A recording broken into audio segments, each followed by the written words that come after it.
minutes have been adjusted, nor were there a sign-in sheet showing that they had a quorum to make those adjustments to the 2015 bylaws. So in regards to where you're going with that question, that null and voids that, because that really doesn't exist, only on paper. But you should be calling these band meetings order.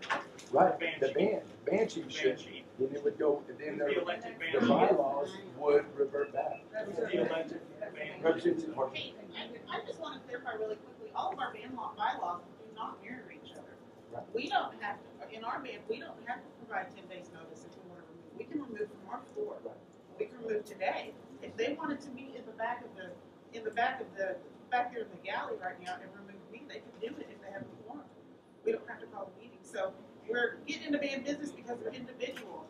We're also testing the autonomy of our bands right now. And that's not something that we want to get into. If so, then why are we sitting here in individual bands? Representative Harkin.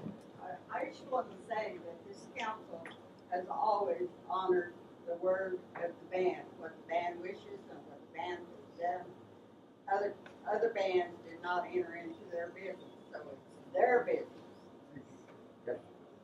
And anybody in our band can call band meeting. Okay. With that being said, there is a representative. Well, first of all, the band meeting that they're talking about was an illegal meeting.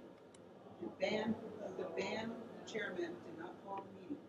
They were using, at that time, they had the original band bylaws. That is not in effect. Because those effects, we had a meeting and we reinstated our bylaws. So the bylaws have been reinstated and that's what we're going by. And even so, in the original bylaws and in our revised amended bylaws, it clearly states that we have to go according to the Constitution. And so that is what we are doing. Both of them say that. The 2015 bylaws that you have in the office do not show or reflect that you have any minutes showing of the changes Now, according to your bylaws. whose rules is that to say that? And how do we Well, how do you know know? it wasn't there? How do you know if any changes that are made, whether you're saying them right now, are valid or not? They are valid. Well, that's just what you're saying. Well, That's why you have a minutes, and that's why you have a quorum. but it has never been said by this body that you are required to do that. Okay, real quick, if that's being said, though, your band. And this is band business, and even you should stay out of our band business. All I'm doing is declaring a vacancy. I'm declaring a vacancy. I'm not in your business. Yes, you are. I'm just declaring a vacancy. Okay, You're the all right. chairman. Okay, yes, you're right. You're right. It's not for me to get in your business. Then stay out of All our right. What I'm trying to tell you is that there is a vacancy, but you don't think that there's a vacancy. It was Okay. illegally done. You need to step up and do your deal. Because if you are in a fight with your band, which you are, somehow or another, you're in a fight with your band, all right? Your band has spoken and stated that you shouldn't be in your seat. So, I don't know what to tell you. I mean, you can fight all day long and you can sit in your seat. See? Well, they declared themselves a band, but they are They declared not a part of our band. Oh. They divided themselves from us. Representative Tyra. We went through a process. We sat there, we rescinded our bylaws back to the original bylaws and had a regular band meeting. Everybody voted, it passed. So that bylaw, we're at the original bylaw. And it was at a regular band meeting, was it not? Yes. So we did that.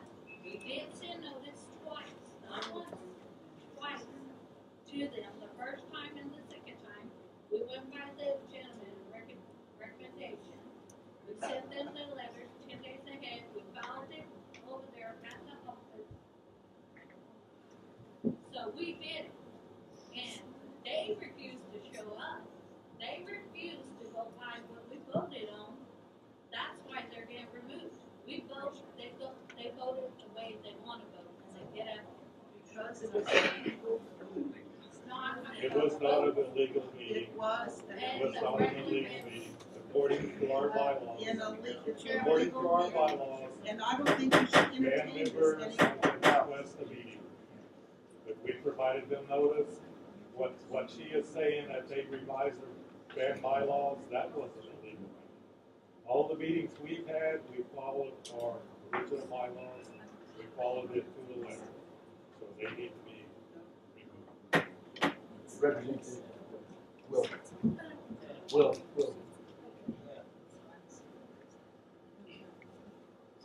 I don't want to get into band business, so we've been instructed by our band to pass that.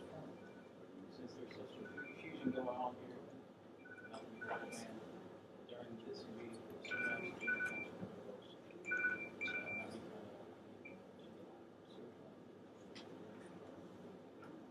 until this is settled. Representative Parker. Well, they can go back to the old bylaws too, say, and it say, chairman called this meeting. I did not call for it. And that's why my really call, like you have a heart, not by me. Representative Williams. I asked that I put that in form of a motion. There's a second. And motion on the floor, there's a second, we've had discussion.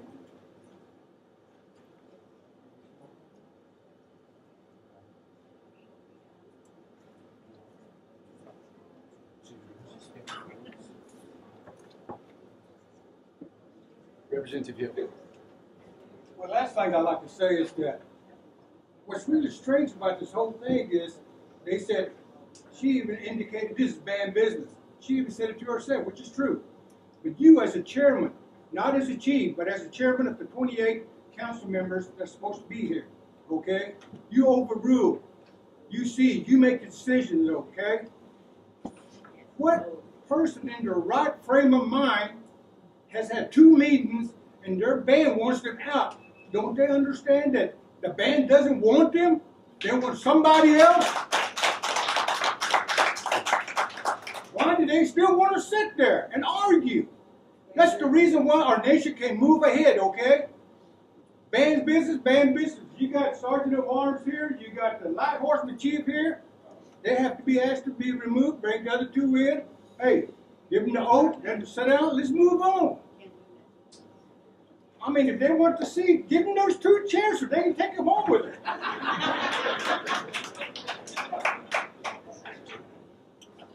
I have spoken. I have a question. Willis, you said until this is settled. Now, do you have any suggestions as to if we can't settle this right here? How is it going to be settled? I mean, can you give me an example or suggestion? How do you think it's going to be settled if you can't be settled here? I'm just pushing it down the road. I think it is, and this is me, because I believe these don't make sense. But it needs to be done correctly. Until we know that it's been done correctly. I think, I hear, with that being said, with your motion, and I was there when it was discussed.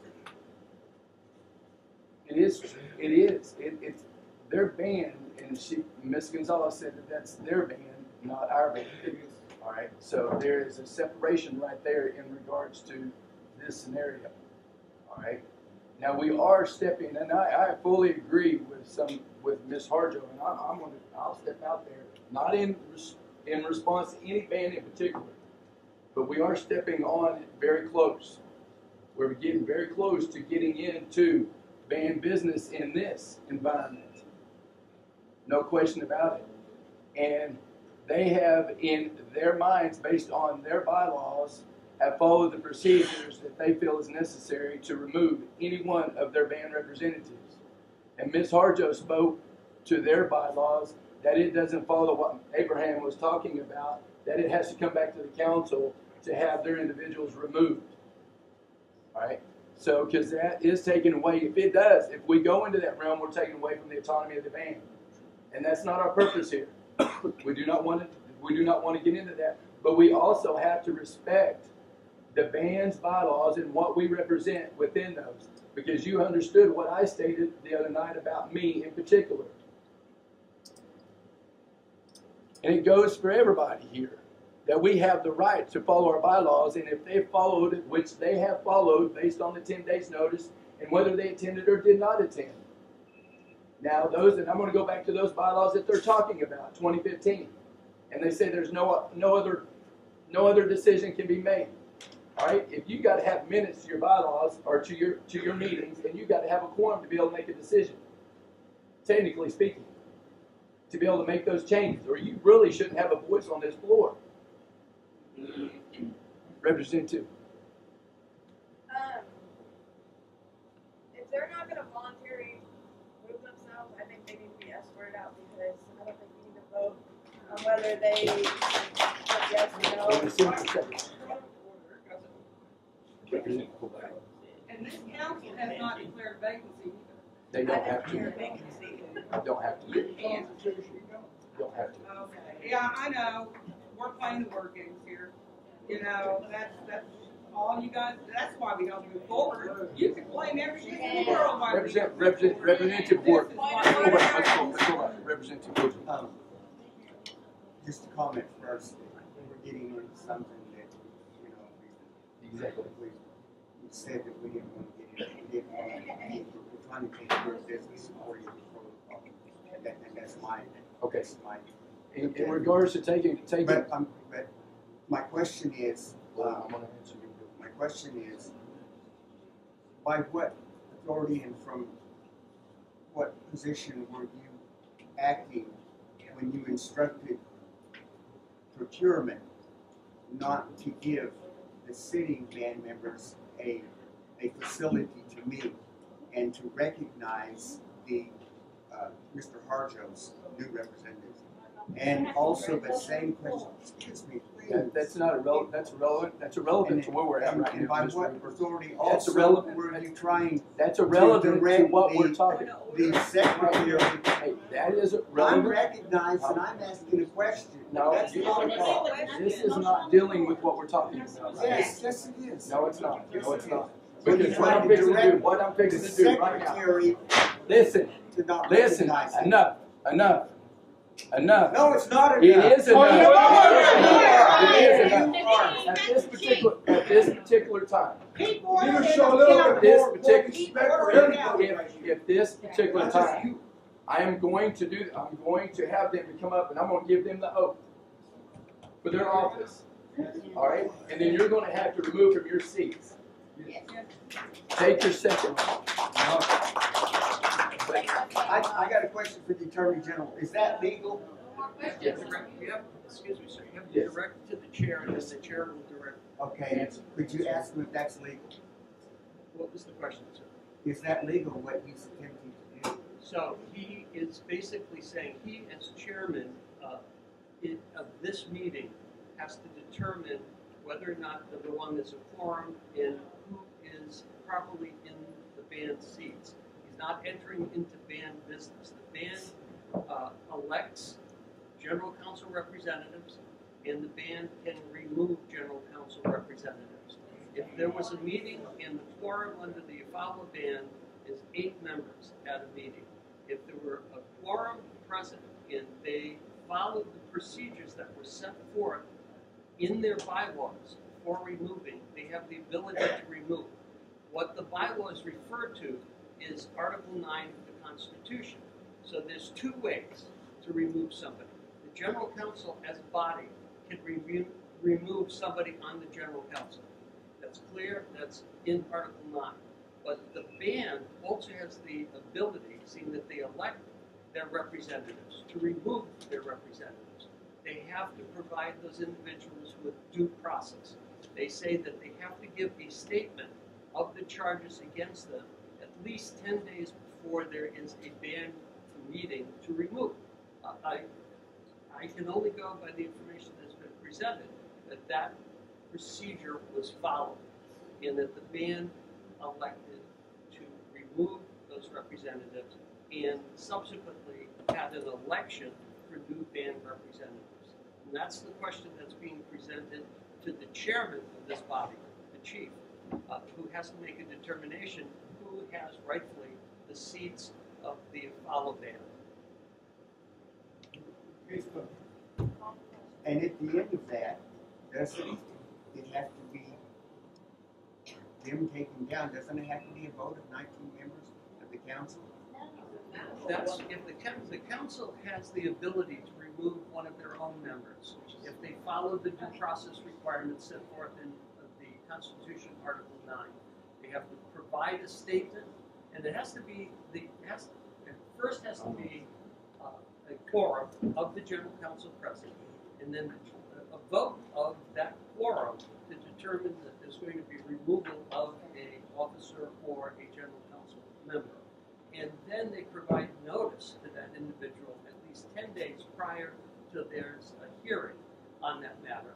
And then the evidence is presented. There's a due process opportunity for the general council member to present contrary argument.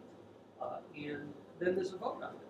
And if a majority of 19 members, a supermajority of 19 members of the 28 members of the general council vote to remove, they can remove a general council member or a chief or assistant chief or officer. Hold on just a second. There is currently a motion on the floor. There was a second and there was a question. Well, there was a question called to it already.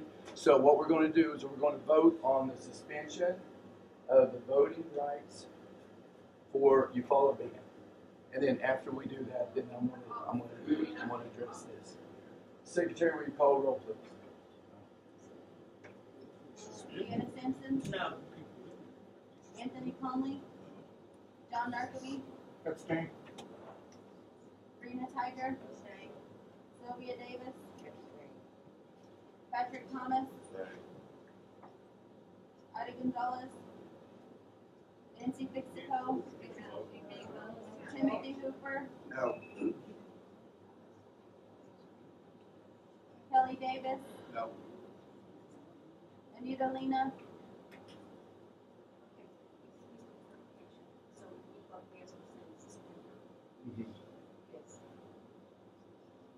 Patricia Kishkaton, Yes. Karen Fulbright,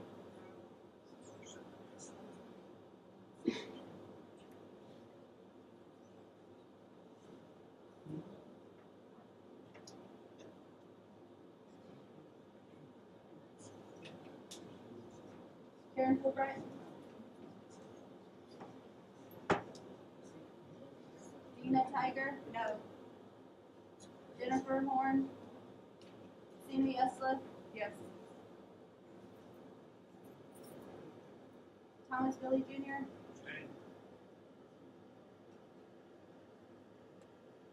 Abraham Peroni, Susie Harjo,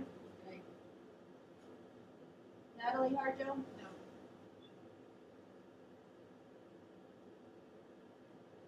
Gregory Botal, No. Catherine McCoy,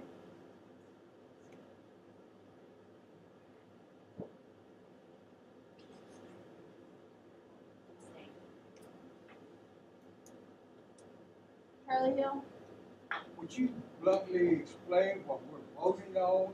I mean, I'm an elder, okay, so, you know, break it down. What it is, it says we're going to suspend their votes until the issue is resolved.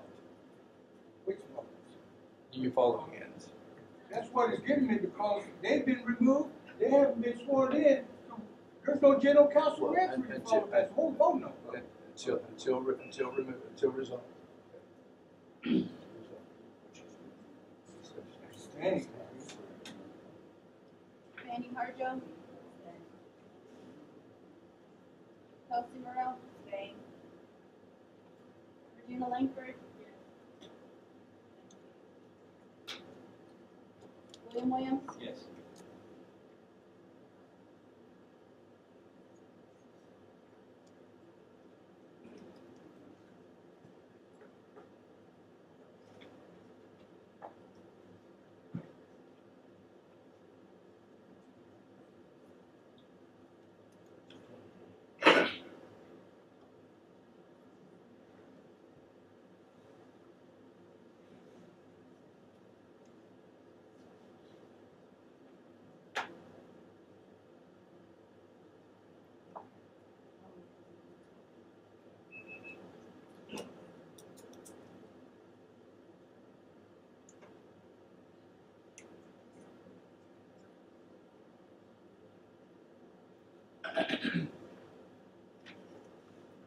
by count of 5 yes, 8 no, 11 abstentions, I declare that measure to have failed.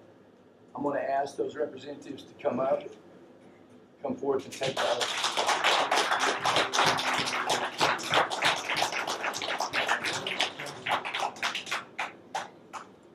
If you'll raise your right hand and repeat after me.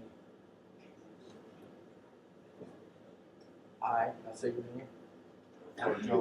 I, Raimundo Gomez, Do solemnly swear solemnly swear that I will faithfully execute that I will faithfully execute the office of the office of General Counsel Representative General Counsel Representative and will, to the best of my ability, and will, to the best of my ability, preserve, protect, and defend preserve, protect, and defend the Constitution of the United States the Constitution of the United States and the Constitution of the Seminole Nation of Oklahoma.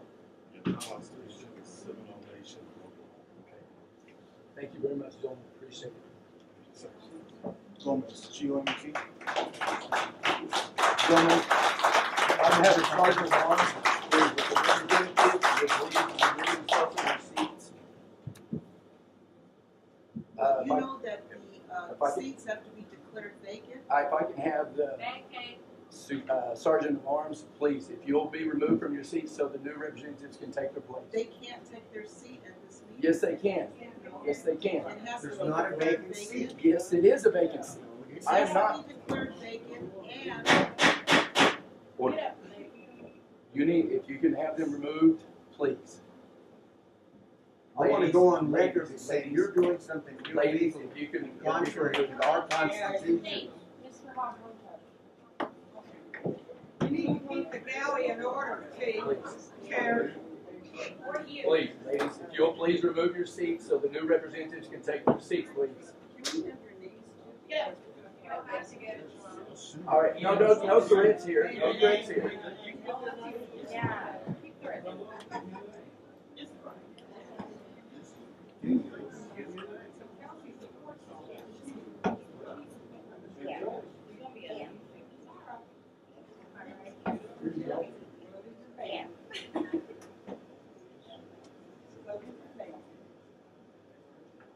Ms. Fix, Ms. Gonzalez.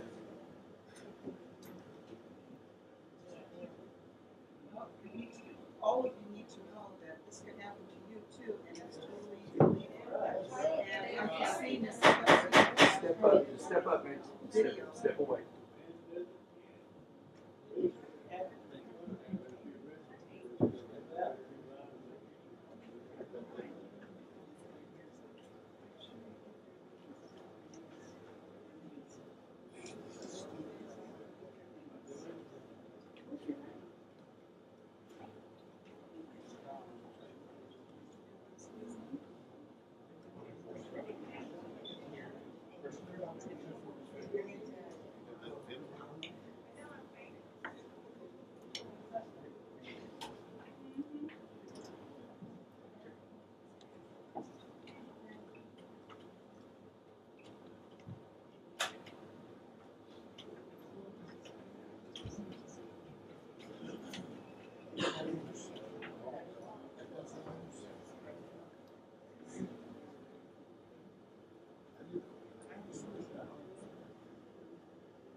Sound like a ghost.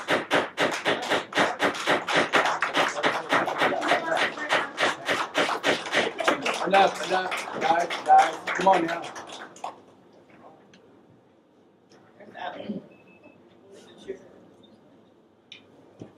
Due to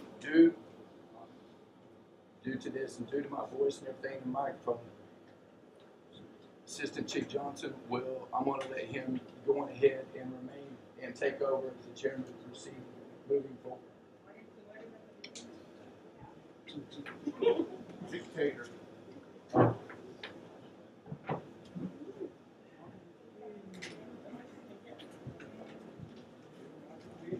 Right, in the meantime, why there's no microphone, communications, IT, hook up the small system, please. It takes 2 cords to hook up.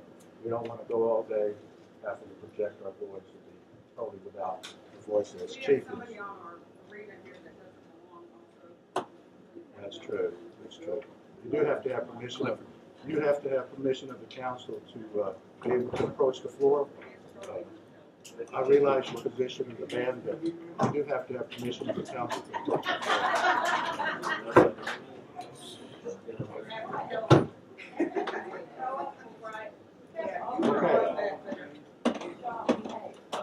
Okay, while they're hooking up the system, what we'll do is we'll give them about 2 minutes, because that's all it takes to hook up a simple system like that. 2 cords, snap, snap, turn it on, you can hear it.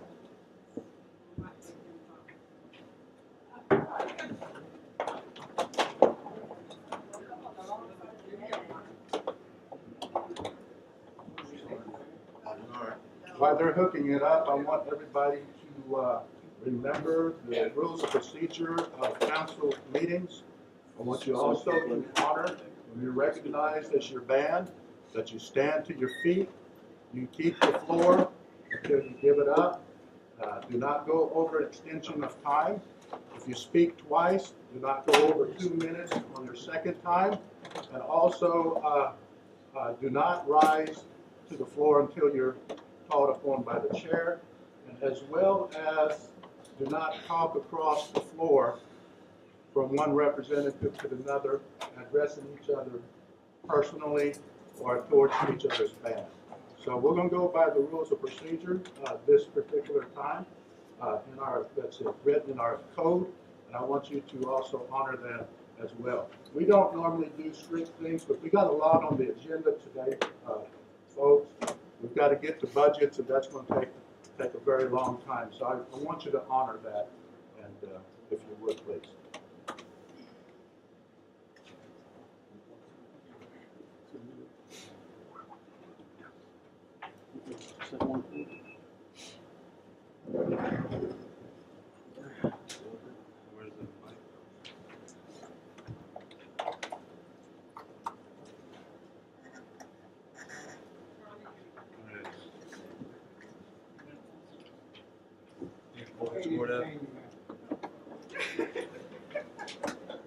Does have to go in there.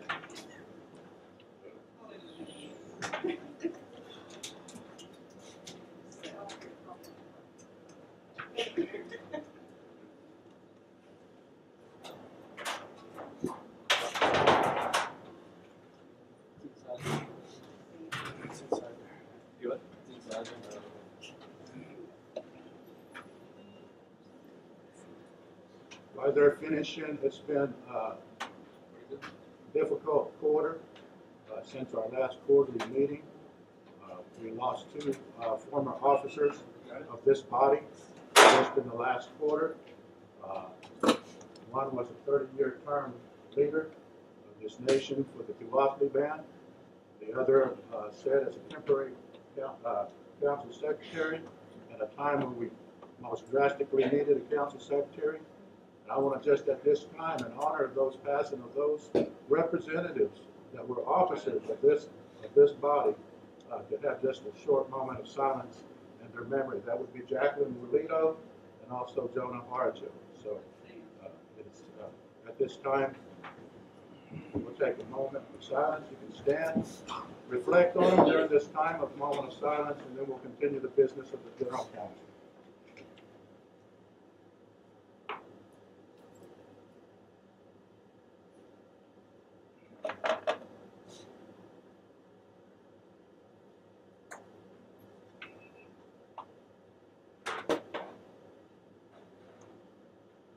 Okay, you may be seated. Thank you very much for allowing that.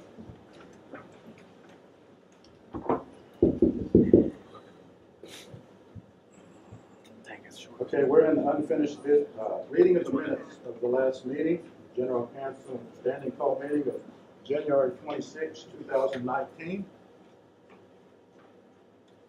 Do I have a motion? Do I entertain a motion? Motion to approve? Second.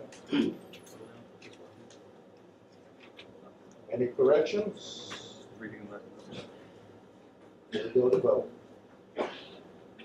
Secretary, call the roll. Leah Simpson, Yes. Anthony Conley, John Narcome, Yes. Rena Tiger. Yes. Sylvia Davis. Patrick Thomas, Yes. Raimundo Gomez, Jeff Harjo, Abstain. Timothy Hooper, Yes. Kelly Davis, Yes. Anita Lena. Yes. Patricia Kishkaton, Yes. Karen Fulbright, Yes. Dina Tiger, Yes.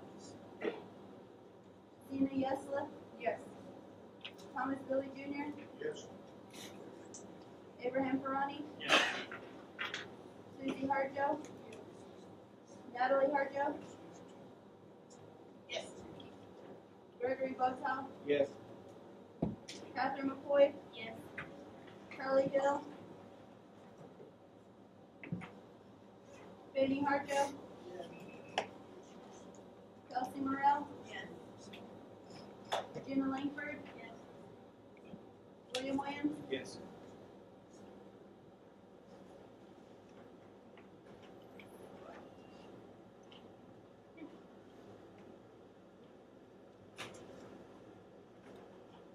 With a count of 23 yeas, 0 noes, 2 abstentions, I declare that measure to have passed. We're in unfinished business at this time.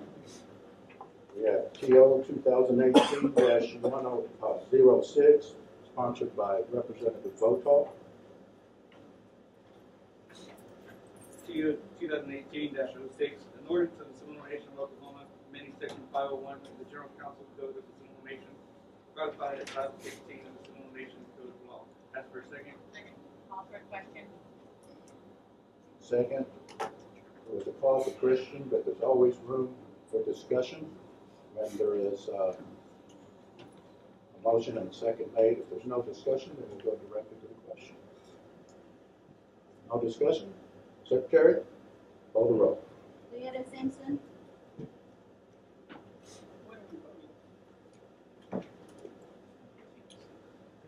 TO 2018-06. It's on your agenda, and you should have also had it. Anthony Conley. John Narcome. No. Rena Tiger. No. Sylvia Davis. No. Patrick Thomas.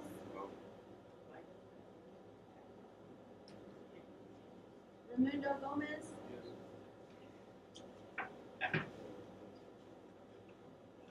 Jeff Harjo. Yes. Timothy Hooper.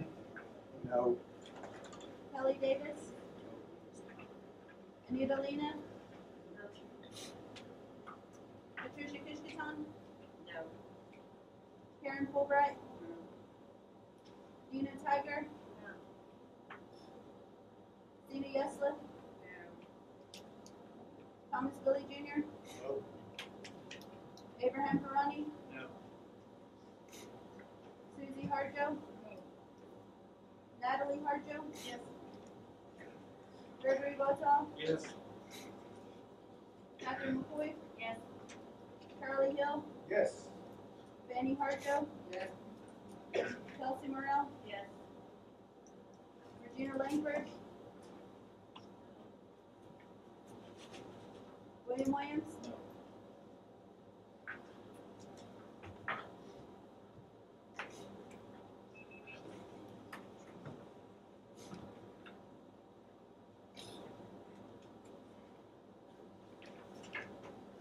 With a count of 8-6, 18 noes, 0 abstention, I declare that measure to have failed. According to the written Document of the council secretary, 8 yes, 18 no, 0 abstention. Therefore, I declare that measure to have effect. TR 217-16, sponsored by Representative Narcomy. Representative Narcomy, what is it that you wish to do with this at this time? Short answer, keep it tabled.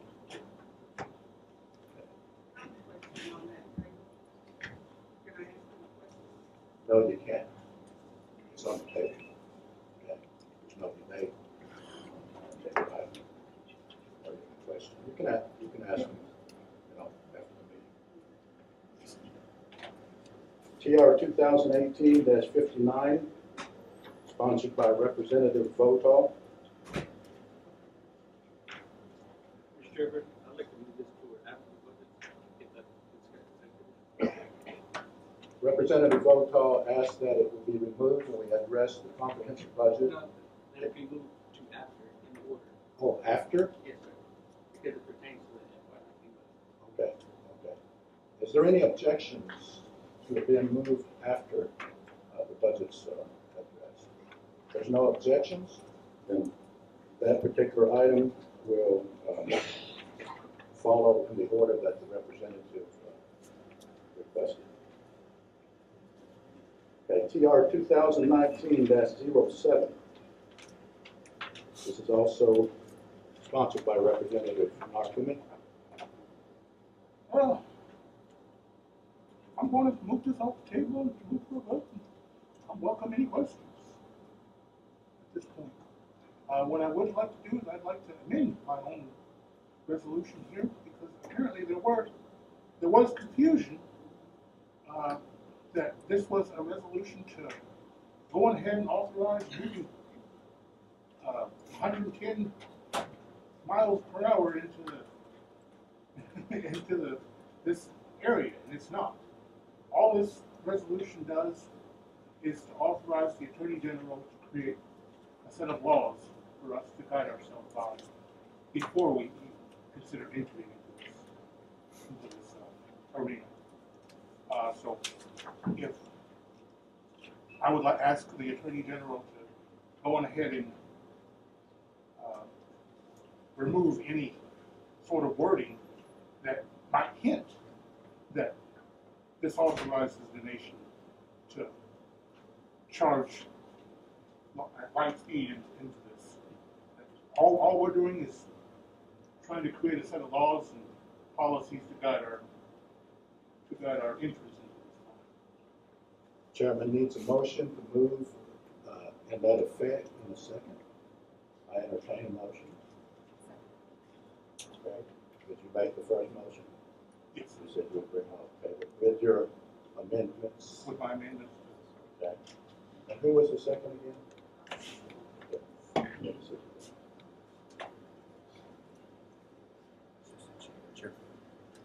Okay. Any discussion? Representative Hill, Alhassan. Mr. Chairperson, upon reading this and all that, okay, pertaining to Mr. Narcomy's resolution, he indicated that it was to create tribal codes and all that from the AG, okay? However, if you read the first part, it's combined. It says the tribal resolution, Seminole Nation of Oklahoma, authorizing the cultivation of industrial hemp, okay? So where does that play into the resolution? You put it in the law, it authorizes the cultivation of it within the law. If that law, when it comes to this floor as a tribal law and ordinance, actually does pass. It'll be combined together as one. Right. And I think what Mr. Narcomy was trying to be clarified on is that it allows the tribal members who have restricted lands to choose, as other Oklahoma citizens have the right, to cultivate that particular cash crop if they so desire. Whether the nation enters into something of that nature,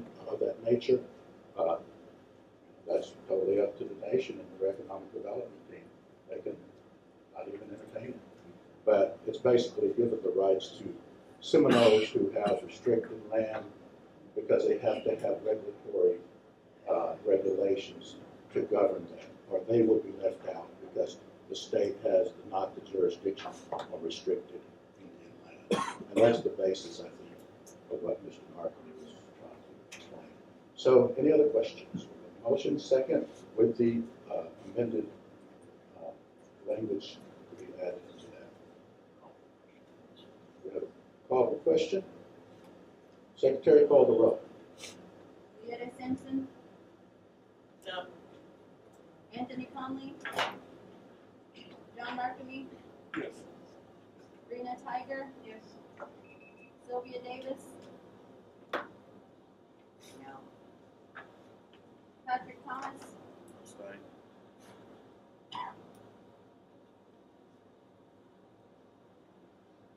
Raimundo Gomez, Yes. Jeff Harjo, Yes. Timothy Hooper, Yes. Kelly Davis, Yes. Anita Lena, Tricia Kishkaton, Karen Fulbright, Yes. Dina Tiger, Sina Yesla, Yes. Thomas Billy Jr., Yes. Abraham Ferrani, Yes. Susie Harjo, Natalie Harjo, Yes. Gregory Botow, Yes. Catherine McCoy, Charlie Hill, No. Fanning Harjo, No. Kelsey Morrell, Regina Langford, William Williams, Yes.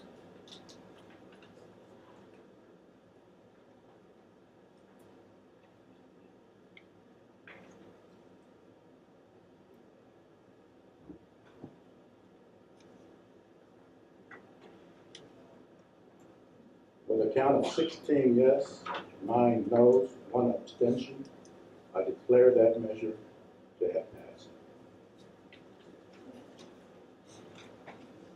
Attorney General, you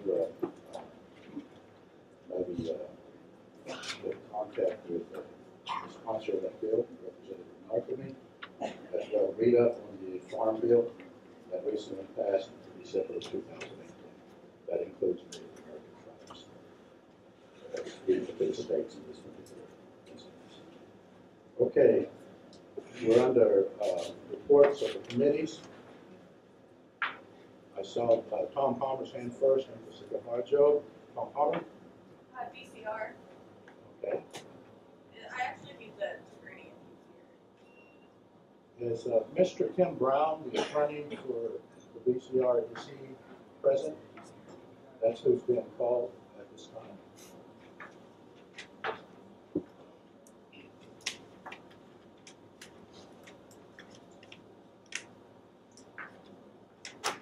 As well as they're making their way up, if Bright Horse or anyone back there that's Richard McCulley, I see you back there.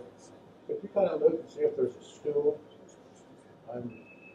my height and standing, it'd be good if I had a stool instead of a chair. Just stool here. Is that a stool? Yeah, I'll take that stool. Thank you.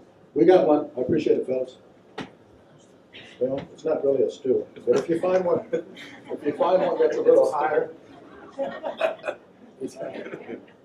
I'll do it. It's got. All right. Okay, Tom Palmer, you still have the floor. I have two questions. I just want to know how the embezzlement charges are going. And I know the employees were going to get charged, but are the ones that wrote the checks getting charged too? Okay, is that on? Can you hear me?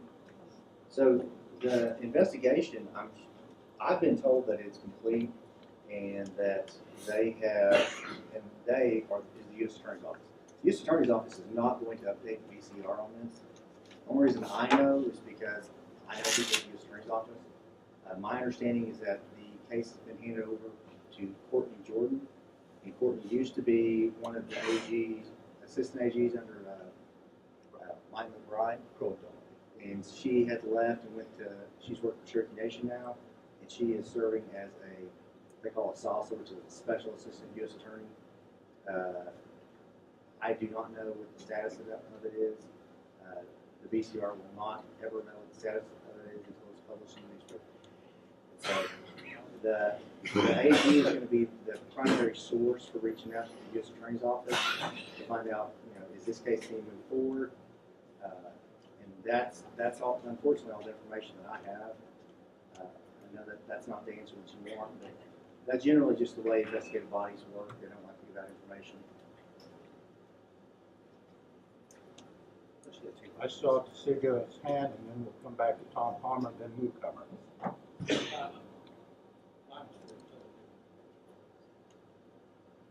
Mine was not for them. I was going to call somebody else. Oh, you were going to call somebody? Okay.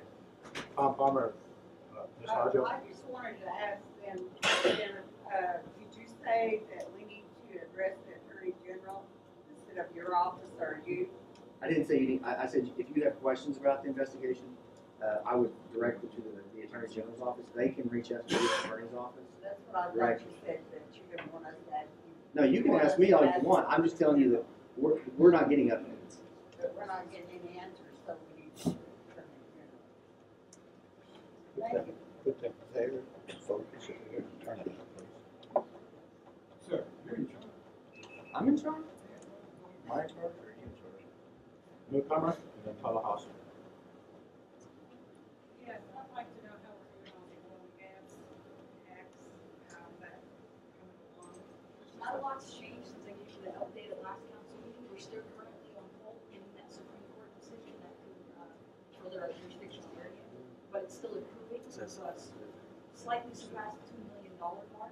Keep in mind that when we grew over 9, that grew over 3 since 2014 to date. So we are actively processing permits, leasing permits, and operator permits. So that's good. That's something that we collect those fees, and those are actually put in a separate oil and gas tax account.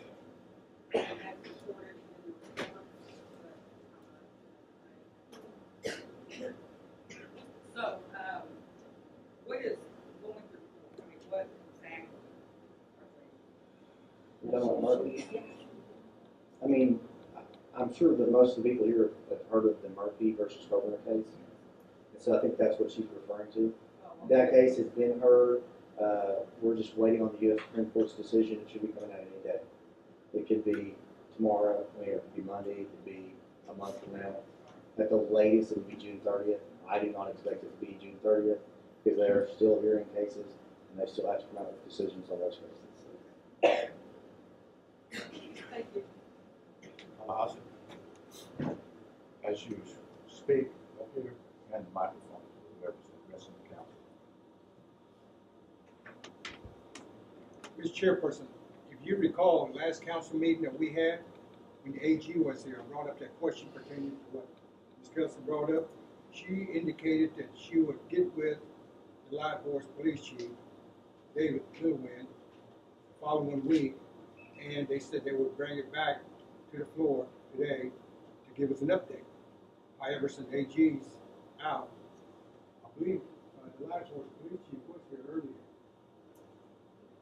But do you remember that, or does anyone remember? She said that she would get with him next week, and the following council meeting will give you an update.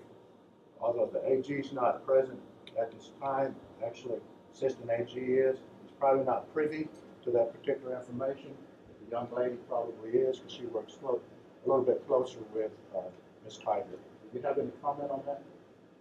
Which case are we talking about? Is the only case I believe the reference in the DCR. the only case that the U.S. Attorney has sent to us is this Branham case.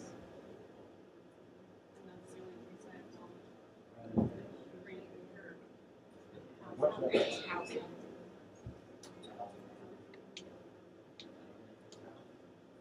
According to what she just said, the only thing, that information that has been sent from the U.S. Attorney's Office is actually the Branham case, which actually is not this particular case. I'll reach out to the AG and let her know who at the U.S. Attorney's Office that she can at least make contact with, and then they can either tell her They have no comment or they. No, I'm just bringing it up. You want. Right, and I want to help. I don't want you to think that I don't want to help you and answer your questions. Just telling you that they're not going to, if the BCR calls up there, they're not going to answer our questions. Any other questions for BCR? There's no other further questions?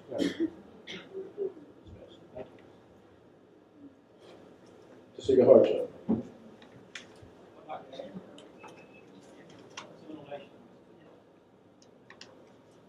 Mr. Dethridge has something to say. Gaming agency. Mr. Dethridge, approach the floor, please. All right, Chief Gaming Officer. Great.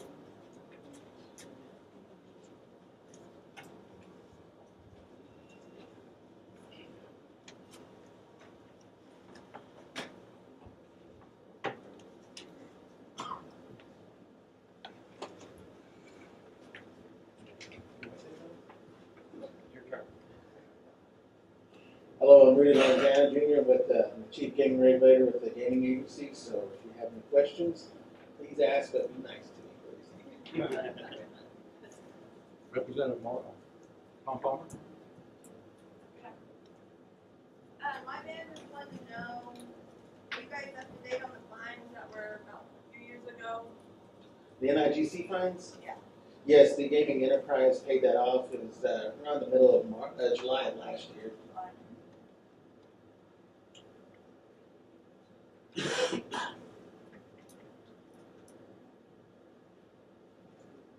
Any other questions for the gaming agency?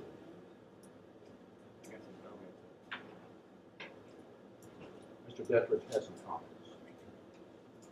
In your package, you received this quarterly report from the gaming agency. I would encourage every council representative to look at the reports that you receive from our organization, Enterprise, any other organization. I've just given a report. I printed one off from the BCR just last evening.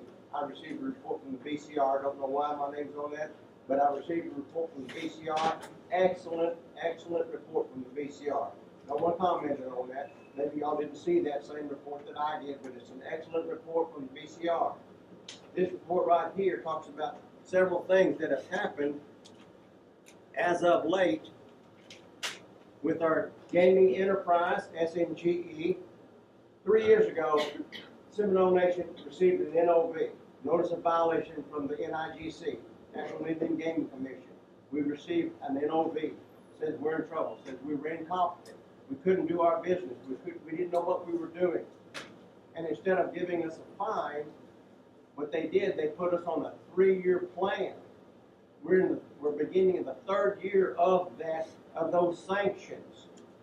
One of those things was making certain that the SNGE was spending their money properly and that there were some financial situations. And so we, in the last 2 years, we have really stepped up our game on the agency side as the regulatory side and making certain that the SNGE is being held accountable. Again, if y'all haven't looked at those reports, Rudy noted that this year that the SNGE from FY17, we're not into 19 yet, but FY17, it showed this amount. FY18, it showed this amount on their financials. It had some findings in FY17. Those findings have been resolved for FY18. Hopefully they'll be continued to be resolved in FY19. But on the financial side, it shows that the SNGE is 6% better in FY18 than it was in FY17. So they've made some drastic moves and changes in their organization that is bringing extra revenue to the Seminole Nation of Oklahoma. Don't know, again, whether y'all see that. But as a commissioner, we have 42 employees. SNG has 160 employees. Both of us, the SNGA and the SNGE, have been asked to turn in FY19 budget that shows 0% increase for all of our employees. Personally, I think that it's unfair. Personally, I think that.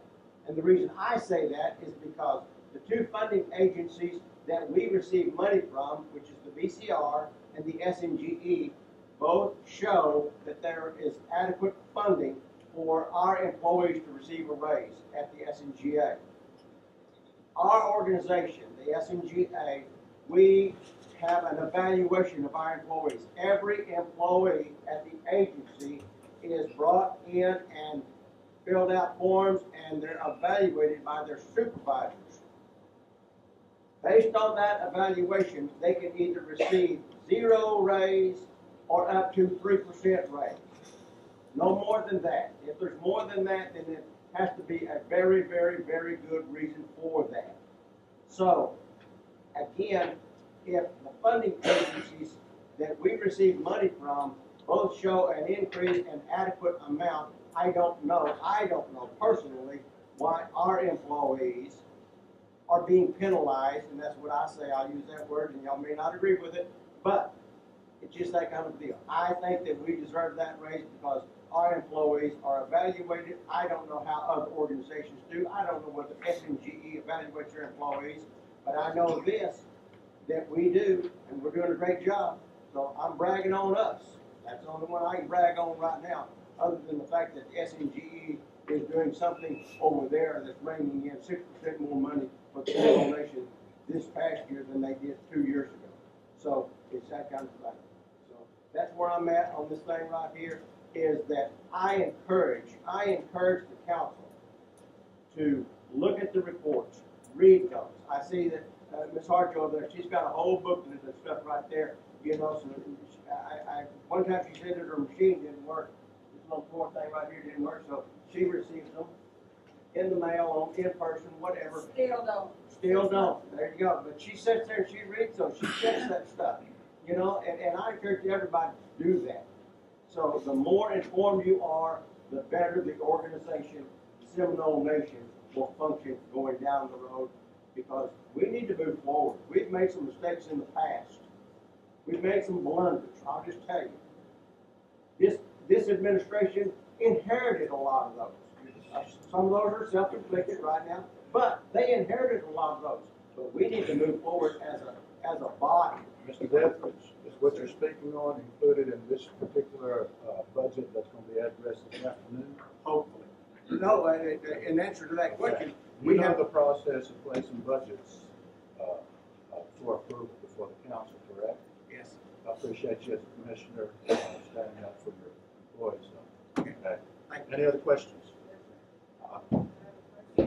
I wanted to ask, it is my understanding that you're the only commissioner at this time? Yes, Are you still the only commissioner? I am the only commissioner that we have. Several names have been brought before this body. Some of those names that have been brought before y'all probably didn't deserve recognition. Just answer the question. Oh, excuse me. The council has denied every request that has been brought before. That's not what the question is. Are you the only commissioner? I answered that. Okay. That's all you need. Okay, I think at the last meeting, we requested that some names be submitted to help him. And so I think for sure, our next meeting, we should have some names up there of commissioners to help him. Thank you. You know, and maybe if he's doing such a good job now, that he'll do even a better job. I got one more thing. I got one more thing to say. And in response to some of that, next year, the state compact with the state of Oklahoma involving how much money they want from Class 3 gaming, it expires next year. This April 6th and the 7th at Shawnee, the Oklahoma Tribal Gaming Regulators Association is having a spring conference.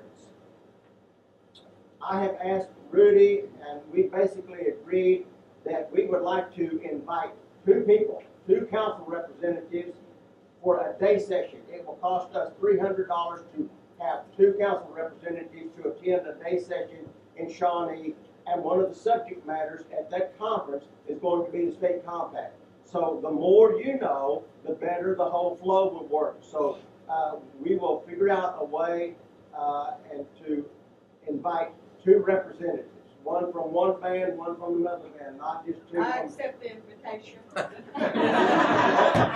It'll be a drawing, it'll be a drawing, 'cause that's how gaming works. We'll pull this handle down. I volunteer. Newcomer? Thank you, Willis, for giving us that information on employees and I agree, you know, if you're doing a good job, you should be rewarded for it. Some people get rewarded and they don't have to do anything. Yeah. They just have to be a friend or something. But anyway, when is the last time that they received a raise? Our employees, they received a raise in 2018, so this 2019, this budget, this upcoming budget is, we've had to turn in a budget that shows 0 raises for us as well as S&G have to do the very same thing. So you're asking to have that. I'm looking out for S&GA today. Representative Harjo? Willis, can you send me your report, this email, please? There's no other questions for S&GA? Stan? Thank you very much. Appreciate it, Thank you.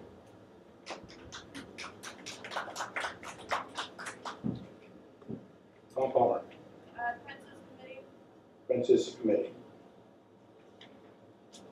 I'm going to ask a consensus of the council at this time. 6-5, and the heat rises. Would you be objective if I would stand over to the side? Would that be fine? It's awful hot. It's not that much. You smoke. Princess Committee, come on up. Thank you. I'm not vacating the seat, I'm just moving.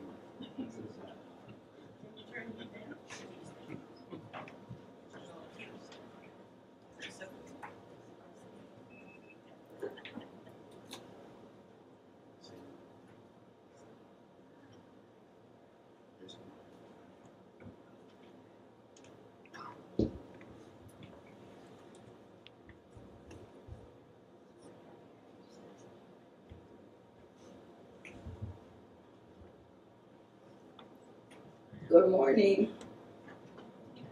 Did you pick me, babe? Good. Well, this morning we have one absent, that is Danita Halata. We will excuse her from our committee today. The rest of us are here, and we're here to answer questions. Hopefully you'll give us praise anyway. So anyway, I will introduce, or we will have the young girls to introduce themselves first. Stongo Jaha Jipkida Marissa Alberson Doas, Chaskegi Jeremy Josie Alberson Doatis, Amalegada Kachoga Doas, Mo Amadoa Tom Palmer Doas, Migo Subko Chogo Cold Spring Church Abidos, Chogo Thought Ko Isi Lana Be Athios Mado. Hello, my name is Marissa Alberson. I'm the daughter of Josie and Jeremy Alberson.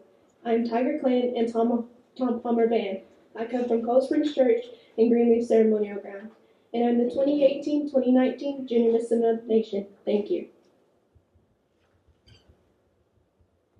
Hinshe Estongo Chahajif Gudos Malena Zeri Suda White Killer.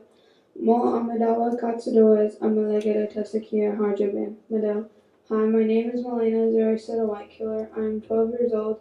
I'm part of the Tiger Clan and a member of the Tasakia Harjo Band. I'm the 2018-2019 Little Miss Seminole Nation of Oklahoma. Thank you.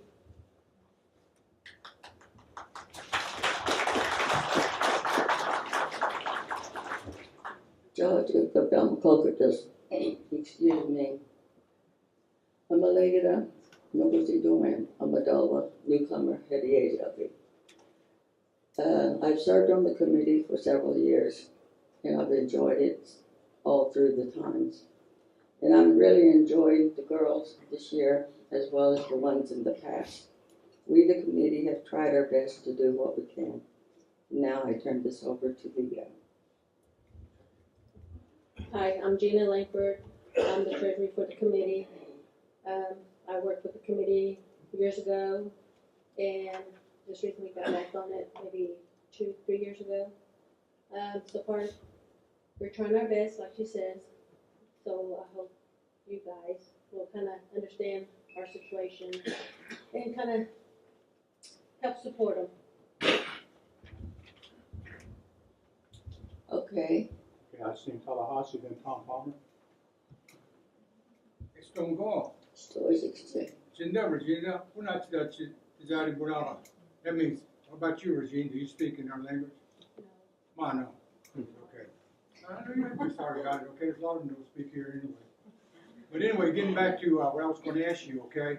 I'd just like to make a suggestion for the upcoming September of this year pertaining to next Seminole Nation Day. So Miss Princess, you know, it's fine to hear the 4 princesses that we have that memorize the same thing, okay? My name is so-and-so, my band is so-and-so, I belong to what clan, blah, blah, blah. That's fine, okay?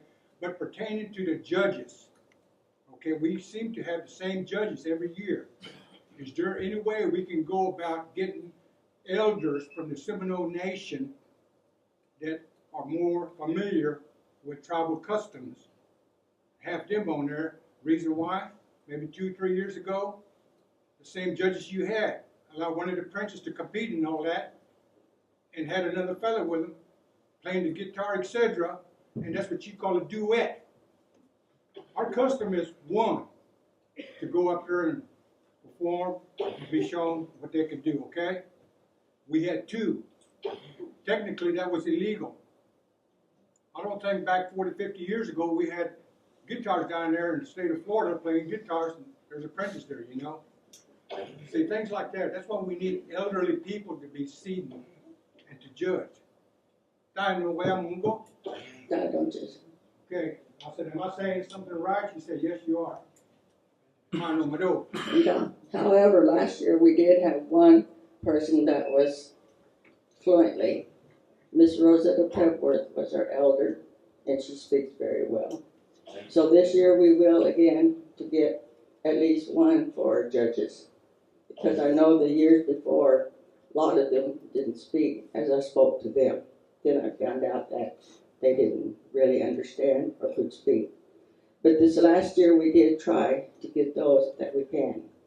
And we will ask, you know, whomever that knows the custom and the tradition of our tribe. Yeah. Our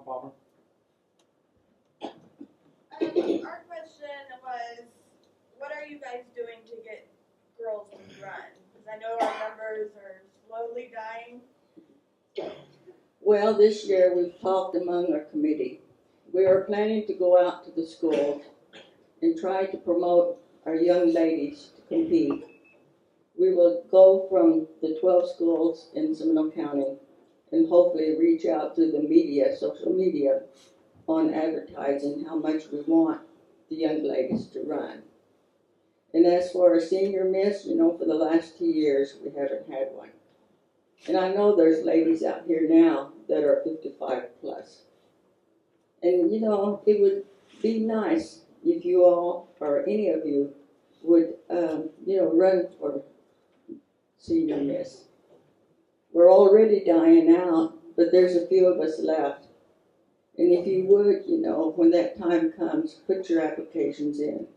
The applications will be distributed probably sometimes next week. So we're trying to get things started early so that the girls, the ladies, will get all their stuff prepared by the time we have our first practice. So we are going to go out to the schools or wherever we can go. I know that it's not good to ask or present in the church, but, you know, at little functions we might be able to spread the word. And you all can help us too. You know, you have granddaughters, daughters, maybe aunts that can run. You know, have them to come and see us or get that application. They're at the complex. But we will let people know when they're ready. It's ready. We've got them ready. That they will be on the desk sometimes next week. Newcomer? Yes. What is What? The age group and qualifications for elders. For the elders, age 55 plus, we will not deny any ladies that wants to run. They must be fluent, but as you all can see, and we all know, that our language is beginning to go down. If they can just introduce themselves, I know you get tired of hearing us introduce, but some of the other tribes do the same as well. And the qualification is that she must, if she can speak Seminole Creek, because we both speak the same, little words different. And if they're able to stand before the people and speak, don't be shy.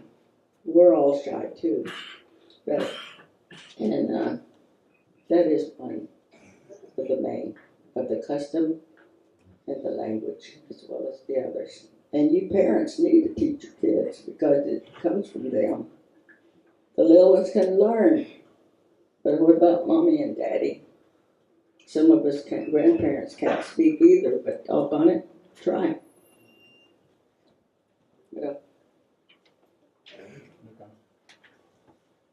I have more of a comment than a question for the junior board. I am honored that you went down to Florida and represented very well. I saw your photos. Love your dresses. Even got word back from some family members down there how well you represented. I just want to find out, did you fund yourself? Did you get any money from the fundraisers that were done? Did you have a chaperone go with you? I did receive money to go down there, but most of the stuff I did pay for. I stayed on the reservation, Big Cypress Reservation. My family, we had a fundraiser to be able to pay for the cabin. A lot of the expenses I did pay for myself. Your dad went, right? Yes, he did go. I stayed around Wanda Bowers, which is their princess committee. So she told me a lot what to do, where to go. So, but other than that, I stayed with the girls down there, and they kind of showed me where to go, where to be. And I wasn't required to stay with them at all times, but I did have a good time, and it was an amazing experience. And thank you for your comments.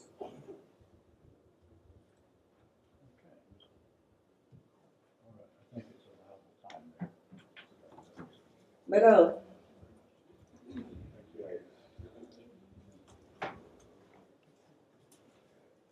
Let's let them know I appreciate it. She for the representation of we're still in committees. Palmer, and then Kachiga. And then. You don't know me no more. No, don't do that. Enterprise. Gaming Enterprise. Gaming Enterprise.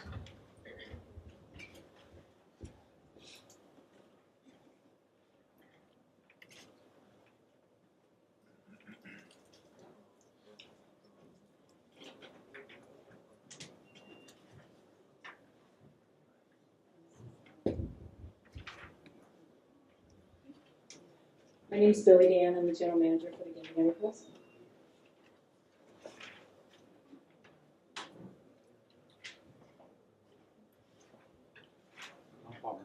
There's a few things. First, I'm gonna start with the bad. Rumor has it when employees come with you with problems, you tell them that they're lucky that they have a job. That's one of the things that I've heard. No, I have not said that. Okay. How is the progress with the new building? And is there gonna be a laundromat inside of it? For the Wewoka building? Yes. No, as of this time, I don't think it's going to have the laundry facility in it. Right now, the only drawings we have the casino and the C-store. And we're trying to finalize that. We've got the drawings that we'd like, and now we're working on the costs, trying to work out what the cost is gonna be so that we can go and look for ways to fund it. And then on intertribal, do you guys pay for them? Is that something you guys pay for them to travel? Not that I know of. Okay. And who do you turn to, like, as your boss? Chief. Okay. Is there any time there's a separation of power, like, that you just handle it by yourself, or you go to chief every time? If it's day-to-day business, I try to handle that because I feel like that's the role I'm in, and a lot of times I will discuss things with senior leadership. But if there are things that are of sensitive nature or a lot of employment issues, I do speak with chief about. And I would like to request the salaries and the budget, if you can get that to me. The ones that are listed in the budget? The salaries too, like your employee salaries. Like by each individual? Yes, I mean, yeah. Okay.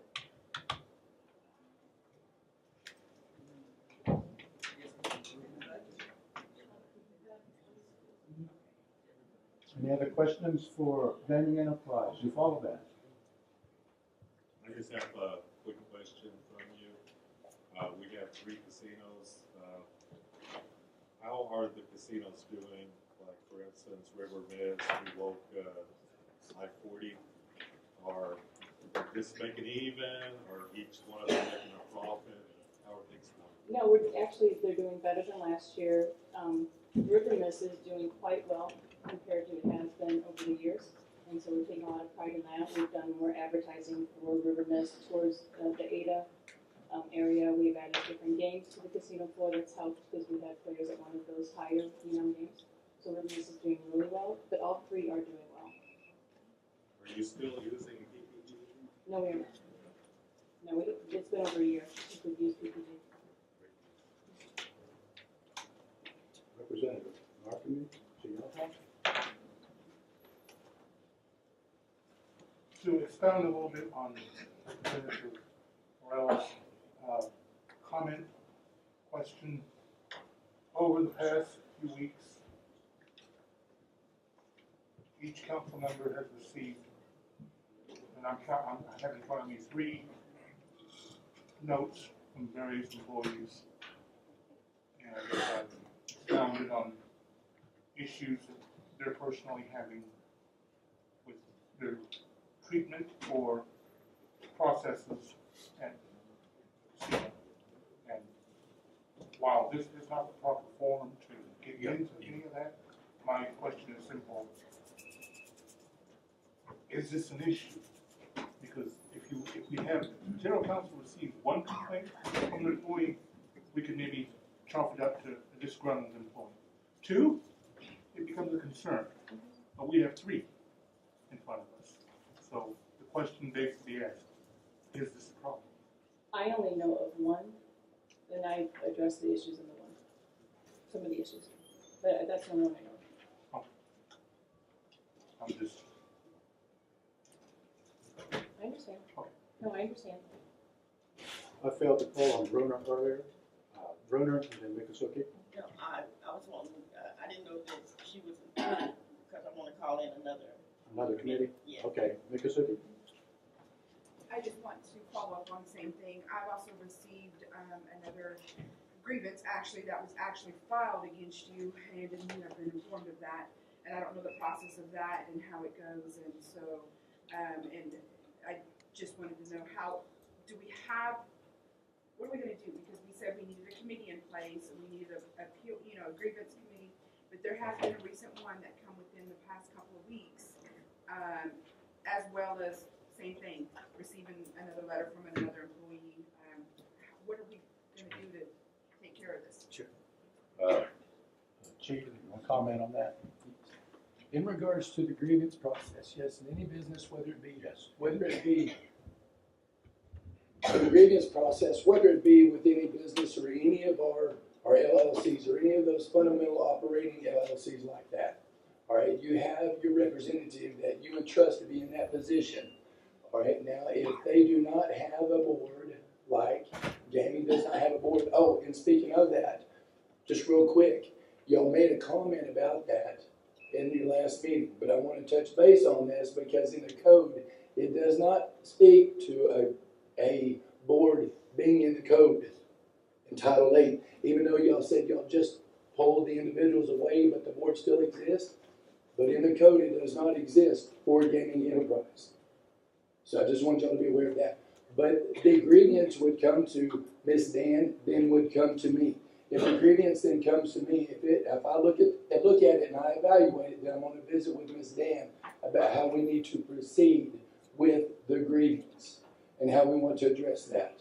Because Ms. Dan and I both have discussed many different things over a period of time in regards to those issues. Tom Palmer.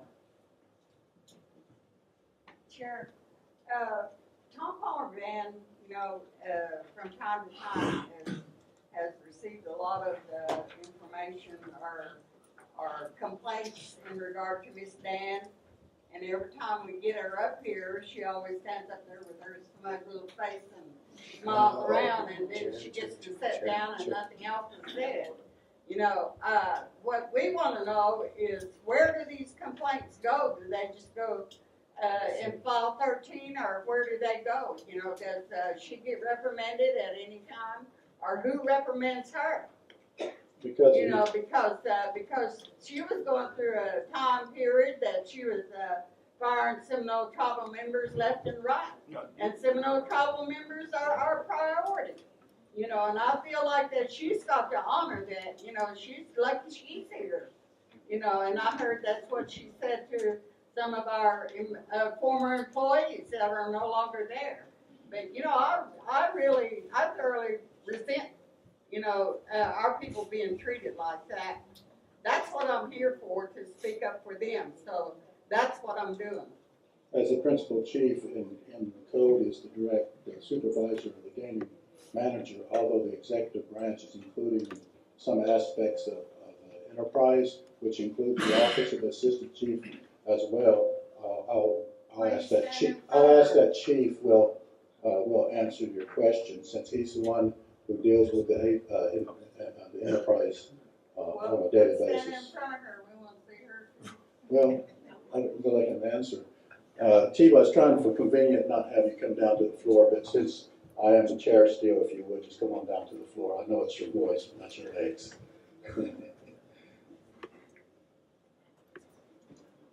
That's just. If you could sit down, it wouldn't touch your head.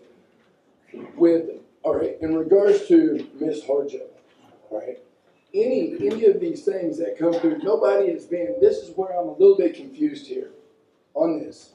When I was at Sindoc, all right, we're not trying to pick on anybody, even including me. I sit in this position that I've been elected to sit in. Ultimately, our ultimate goal is to improve how we work, even as tribal members, because I want the best for our tribal members. No question. Hands down, that's what I want.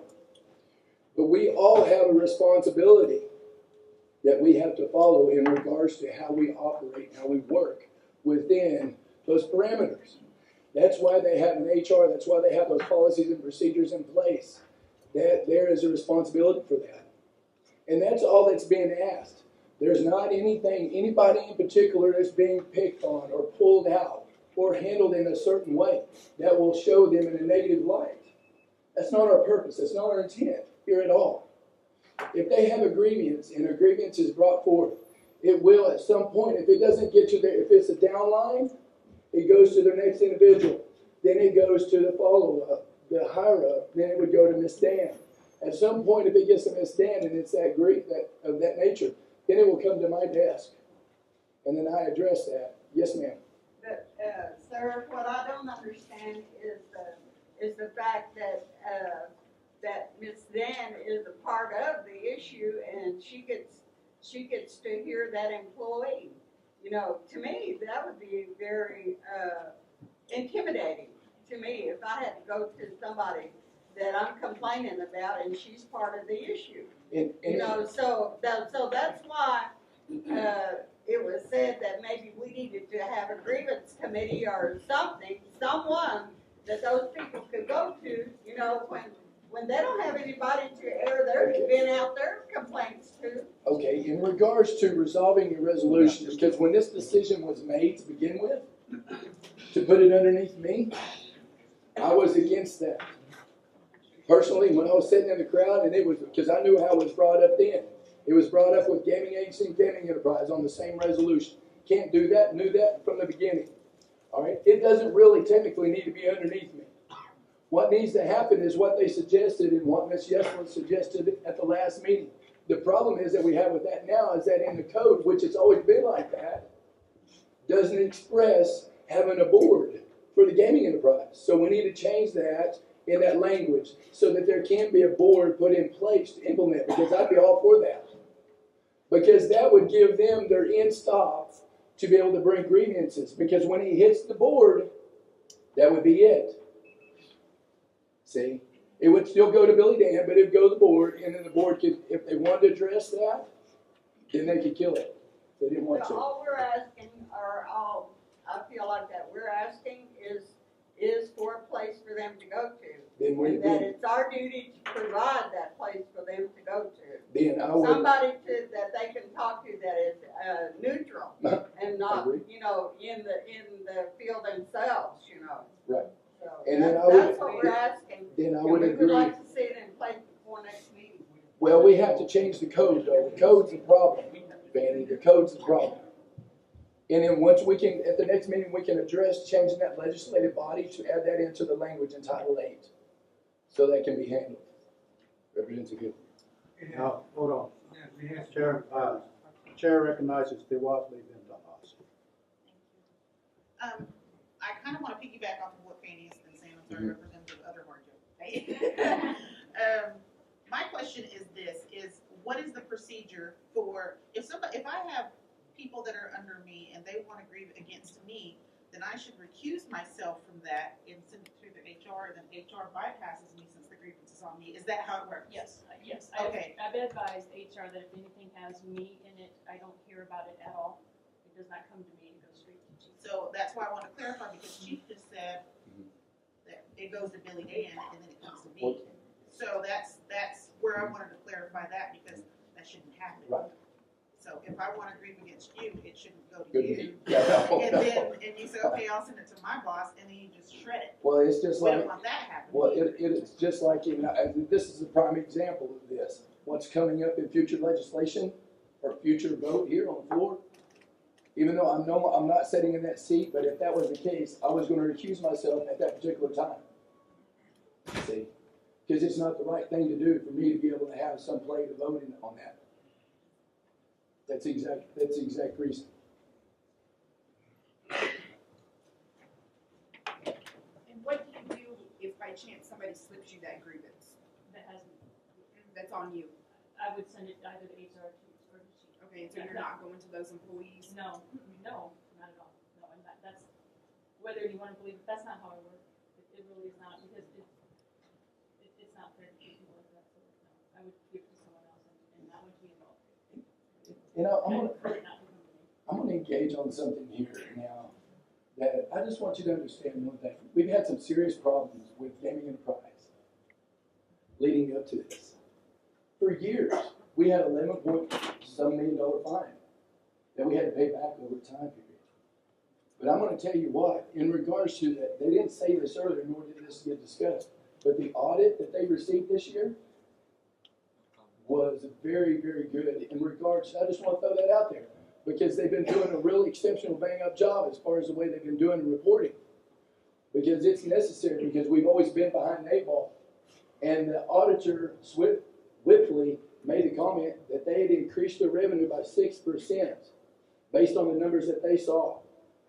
And the reporting is so much better compared to what it was previously, because the changes that were made before were necessary to make, because we were going south again after we dealt with NIGC. Is that not because we Chair recognizes Tallahassee. Okay. Then Tom Palmer, newcomer back to Tallahassee. Hey, Okay, well, this ain't really towards you there, Chief. Miss Dan, I'm not standing up here to be a public defender or anything like that, okay? In the position as yourself, as a director, everything is always has to be negative. You never hear the positive side, okay? I'm gonna tell you the reason what's going on with Seminole Nation, okay, why all these people are complaining. Y'all have too many relatives working at other places and all that, telling each other this and that, but they don't like you. That's the reason why, okay? Because I'm gonna tell you something about Miss Dan. I'm not siding with these people. If they got something against you, but that's on them, okay? This is my choice, okay? There was a lady that was working for you up there at River Miss and all that, and had another relative working in another department, passed the information, which was what you call confidentiality. They're supposed to sign the form and all that. I'll call you personally, you answer my phone, I told you what transpired, you handled the matter very well, okay?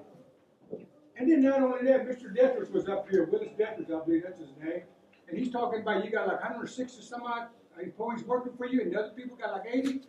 You must be doing something good to those people that are still working. Because now they would have been 80-80. And then not only that, there was another incident that occurred at that little wagon down here. We woke, what do you call it? Trailer? Yeah. There's a young man that had heart problems off that.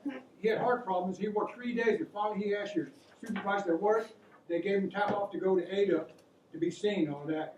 They gave him 2 days off, okay, after they took care of him. He asked me, what you might call him my boss and all that, okay? Instead of going to him, I called you. And then you talked to that man there, and they gave him 5 more days off, which was good.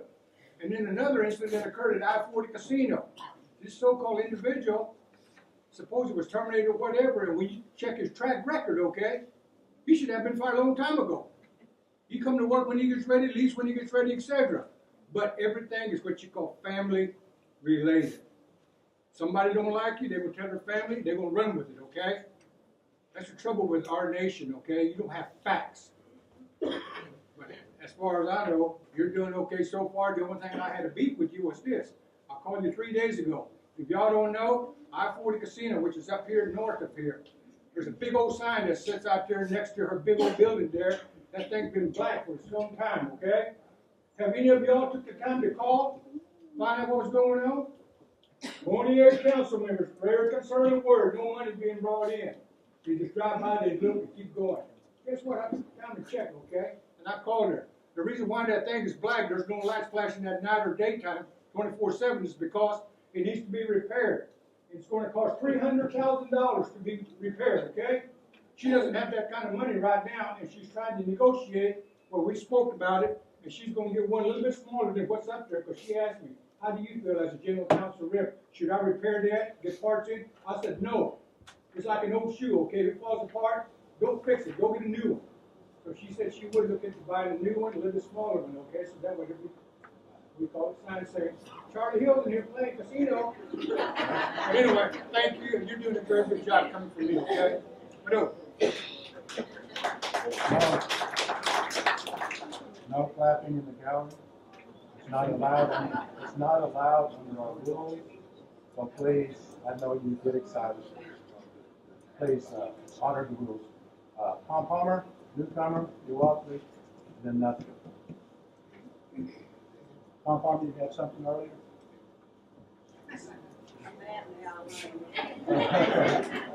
Newcomer. Wow, next time I get sick, I need to call in, I'll give Charlie a call, so he can call in for me. Will you get me 3 days off? Do not address Well, council maybe I'll get 3 representatives by the days name, off. please. But, yeah, I've been giving them off.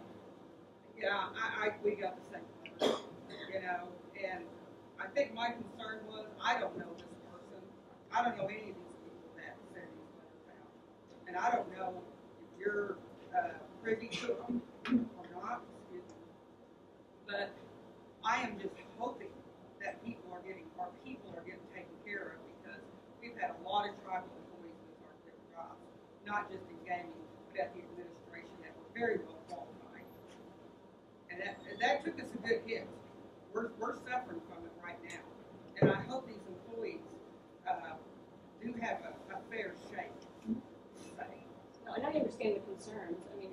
we want to employ any Seminole tribal member that wants to work. Quite honestly, we want to. And what we've also done, like with the grievance process, the state's general manager goes, directly to HR then to chief. But we've also are developing an employee advocate within the HR department, and we have new team members in HR, so we think that we can really make sure that this is a person or a position that can go and hold the confidence of the team members and then take those concerns to the appropriate people. And it's not someone who directly reports to me, it's someone that can go and try to ensure that it's a fair process. It's something we've been working on for months, and now that we have someone new in place, we think it could be successful. Yeah, because, like I said, we've lost a lot of your people. I know the weather's been bad. One of them, they can't get to work because of the weather, the schools are closed. You have stuff that's implemented in that situation. I know gaming's 24/7. Or I guess it's 24/7 over there. Yes. Okay. Yes. Is there something is implemented where the weather's bad and they just can't get to work, or they got kids at home that they have to stay home because their kids, because of the weather and stuff? I know people got leave and stuff like that. Is that worked in with your employees, or do you just cut and dry and say, no, you don't come, or you're out? No, I think what people need to understand is that we have an attendance policy, and it's steps. So you don't just get terminated for calling in one day. If you do get terminated because you did call in, it's because there were multiple call-ins before that. Regardless of what the reason was that day? Correct. Honestly, we're a guest service industry. If we have all the guests, or all of our team members call in, then we don't have anyone to service the guests. So we do have an attendance policy that we do enforce. You're welcome, and then another question. And then we'll bring this, I just wanted to clarify the statement that Chief had said, about the increase in revenues and all of the great things that are happening. It's wonderful, but that's finance. That's not the state. That's other people that do. So, it's a wonderful praise as a group together, but don't make it sound like it's one person that's doing it. I'm finished. I'm not done. So, anyway, that being said, is these people that are complaining, they're real people. They're not all just the same people, like I have said over and over again. They're different people, various people, people that are attached to people that work for the nation. They're people that are non-native. They're non-tribal. They don't have any investment in this tribe at all, other than that's the only place they have to work. They have to endure a lot of the craziness that happens if that's the only place that they have to work. They're limited at where you can go. If they live local and they have to work at the casino, then they're going to have to deal with all the bad stuff that comes with that. And it's hard to put our people in that position when they feel like they don't have a voice because they're scared, because they hear all of this stuff internally that's happening that's bad. If they say something, that's going to be their livelihood.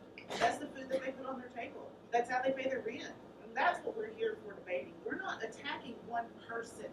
We're not attacking just in general everything. We're attacking the livelihood of our people. We're defending the livelihood of our people. And if those people, not the ones that are complaining, those people that are scared to complain, those are who we're here fighting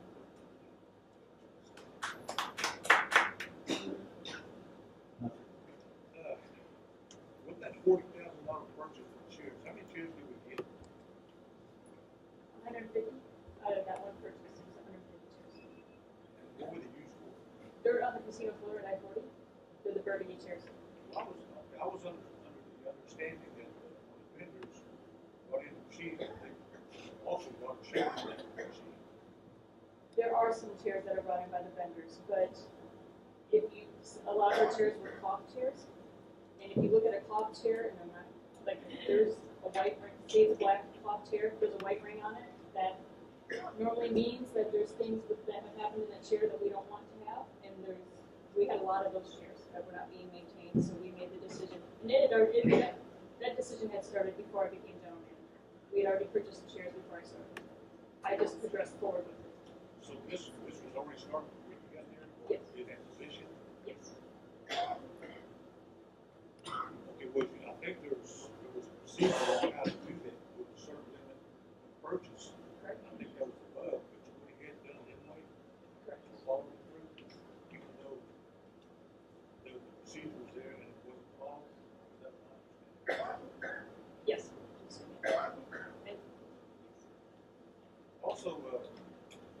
Does any of your employees bring their children to work? At the casinos now, at the administrative building, they have, yes. We discussed that last meeting. That was not a good thing. Distraction for what we're supposed to be doing, this and that. Well, I mean, my personal opinion is, I don't like it, because what if someone comes in and they have to have a meeting and there's children in the administrative building? However, in the last meeting, I took it that some favored it and some did not. And I was advised by those that work with me that it's allowed to have methodation, so I have not gone to stop that. But me personally, I don't like it. Yeah. It shouldn't be, unless it's bringing kids there, work, whatever it is they do. Anyhow, is there any franchising going on that you're aware of? Is there credit that I know of? Paying you, whatever you want to call it. No, I mean, at work, no. So with your employees there, again, we hear things and people come to talk to one another. Probably everyone here that's somebody that's came to talk to about certain things. And again, I'm not trying to destroy anything, but we want to keep going forward. But at the same time, these issues come up. And again, there has to be a place. Again, it's been said over and over through this time here. Something has to be done before issues be taken care of. Because I'm sure that there's guidelines, and I'm sure that there's, with code of law and all that, and the state, that doesn't allow these things. Yes, we have policies. And I think that somewhere we need to get back within it. With those challenges.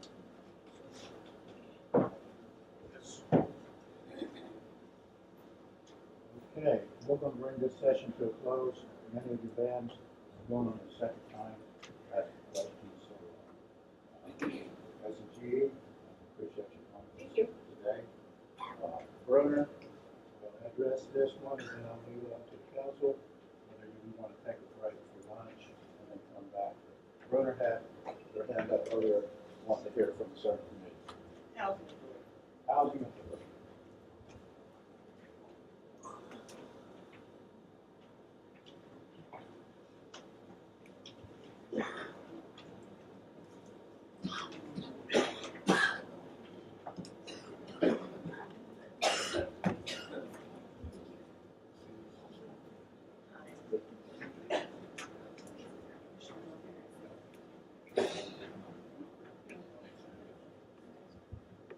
Back in September, you guys received a letter about giving points to the freedmen.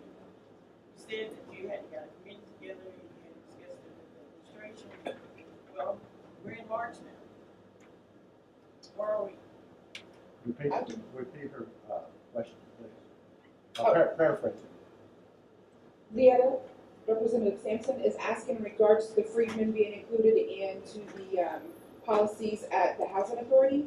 There was a discussion back in, we met September. Last I know, we are working with HUD to, as far as Becky has emailed them to see what the answer is on the attorney. Yes, we had a public meeting, I believe it was in October, and a representative, the administrator from HUD attended and addressed council and tribal administration and the Board of Commissioners with any questions they had. And it was expressed then by council reps that they felt like it was more of a tribal issue than just a housing issue. And no decision was made at that time by the Board of Commissioners that normally make our, or have been assigned to make our policy. So no policy changes were made. Since that time, there's been some discussion, but no changes have been made. I did make a request to HUD because there are questions about freedmen in our census numbers, and if we're receiving funds for the inclusion of freedmen in the services that we provide. And so we've been asked for clarification on that. And so because of the government shutdown, and then the administrator at HUD retired in December, my question was referred to their counsel, so their attorney. I haven't received a response from him or that person. So we're still waiting on that. So no changes have been made. The commissioners have started discussion on it, but no changes have been made. Yes, just the legalities of it and everything, and making sure we're covering all our bases before a decision is made, because either way, the changes will either, upset one group or another group. But it's in discussion, and I think we actually are going to have it on topic next meeting, if we get an answer as far as. Email me or call me and let me know when that meeting is, so we can attend Yes. and see what those issues are. Yes. Kitty, Housing meetings are third Thursday of the month at 5:30. So it'll be the third Thursday. And where are the meetings? At the Housing Authority, it'd be the side door, not the main entrance. Judy, and then newcomer. On the housing report, on that section 1.9, tenant-based rental assistance for 80-100%, and it says it's a new activity. Yes. I know. It's a new activity. 80 to 100% is considered non-low income. And so all of our activities are for low income. And so that has been added in because we can provide assistance to non-low income, which is 80 to 100% of the median income. And so rental assistance is normally for low income $200 a month. And that's the activity that's prior to that, 1.8 I think. So 1.9, there's 5 individuals that we can provide that for, and it's at $150 because we can't provide the same assistance to non-low income. So if there are individuals out there that need rental assistance, we can provide it, but it's at a lower rate of $150. Newcomer. Yes, I just kind of want some clarification on the meeting that was held last October, because I was there. The main thing is, the freedmen can apply for housing, correct? Yes. Okay, that's not the issue. They can apply for housing, okay? The issue was the point system, whether they get points or not. Now, it was read that they don't get any Right. priority points or anything, so they will always stay at the bottom. And we have freedmen who do apply, and we have them on our waiting list. Sure. And so they're on there like other tribes that Other apply. tribes, right. So, it just depends on how many houses you get, how many people move out, whether they're up, and who can be bumped up above them. At the moment, do you have freedmen on your waiting list? About how Yes. many? I know we're looking at, I've been looking at our home ownership waiting list, and I know that we have 2 on there. Okay. And what I've been talking to staff about is our tax credit, because tax credit is not only for Indians, it's because it's a state program. That one could, freedmen could qualify for it faster because we don't necessarily have a waiting list for it. And I think that, for Ms. Sampson, I think that's some information that might be helpful to her if she knew that, if that was out, what all they can be, what all they are entitled to, like with non-programs and stuff like that, because, we know there's, the low income. No, what we're talking about, that we are part of the tribe in every county in this area. And if we're part of the tribe, why would you treat us like we're not? That's my problem, with our people.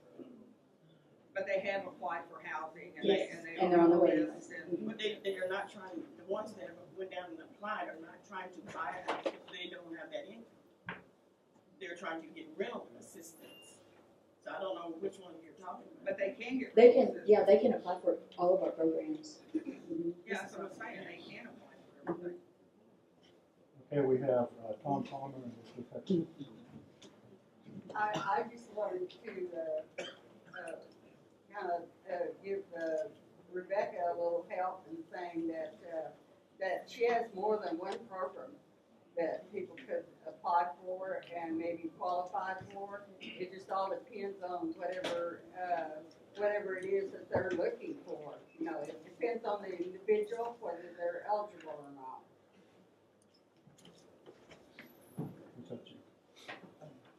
Becky, can you tell us, I know you said they had applications pending, but the last time, from your memory, when Freeman was awarded a house? Since I've been there, I know that one has not gone in the house. Thank you. Newcomer. Is there anything in place for people who live outside of the jurisdiction? Right now, Is this enough? yes, right now we have rehab assistance that goes 20 miles outside of our jurisdiction that we will help for a minor and major rehab can go outside. And then we help with down payment and closing. And you'll see on there that there's an 80 to 100% on that we've already helped one this year. Down payment and closing costs. There's $10,000 for 2 people for low income that can apply for that, and that's anywhere that we will assist them. If they're buying homes, that we can assist, and we did 80 to 100% on that. We've already served one this fiscal year with that in the 80 to 100%. And again, that is adjusted for their income at 80 to 100%. Is there anything not income? No, everything is for low income. We just have those 2 programs that are for non-low that are 80 to 100%. Okay, Tallahassee, and then we'll bring this presenter to a close if there's no objection. Tallahassee?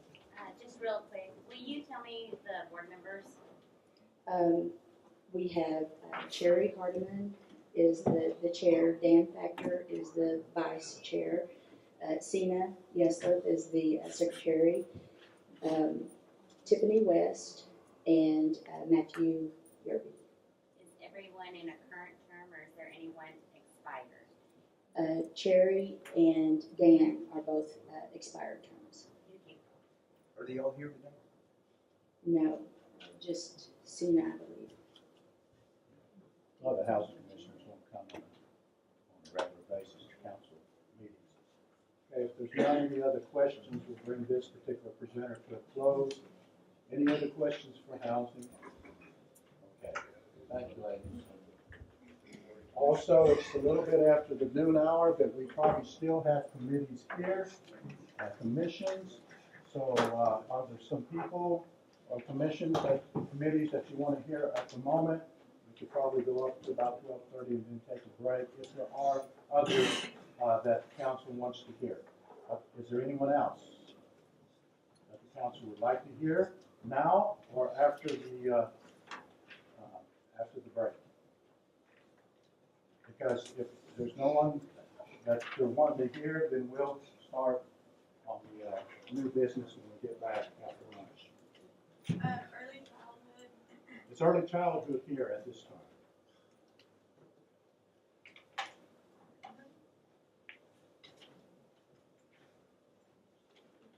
Is there any email that they wouldn't be here? I'm just thinking about the committee that would look like Head Start as well. Kind of needed, not a committee, but Okay, well, this is about committees and commissions at this time. Not necessarily individual employees. Well, I know that you are, that's why I'm asking a question. Do you have a question for the committee members here? Okay, thank you. Judy? Is there an objection to just going on with the business? If there's no objection, we can continue on. I was just thinking if the weather, I don't know when it's supposed to move in, but. Okay, there's no objection to continuing without taking a lunch break.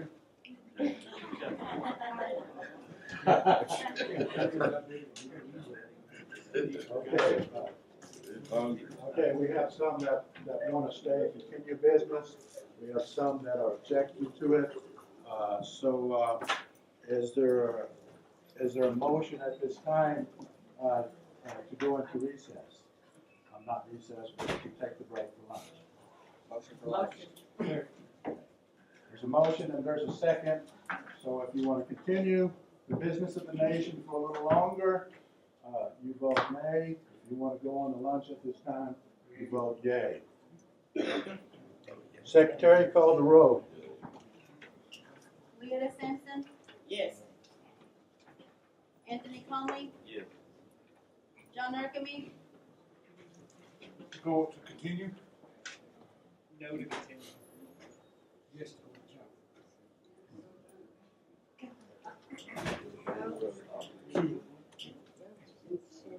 What he needs some. Yes, to go to lunch.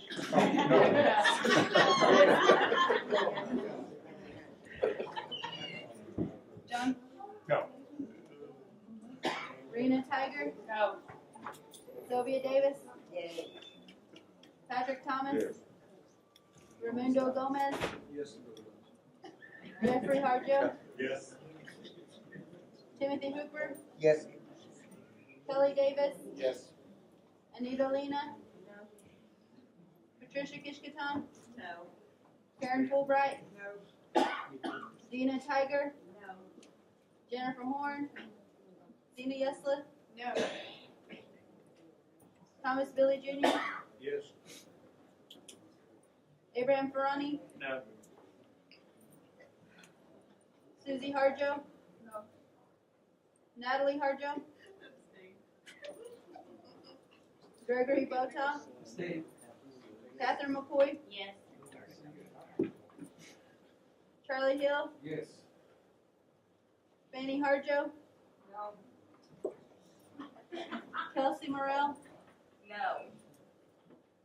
Regina Langford. No. William Williams. No.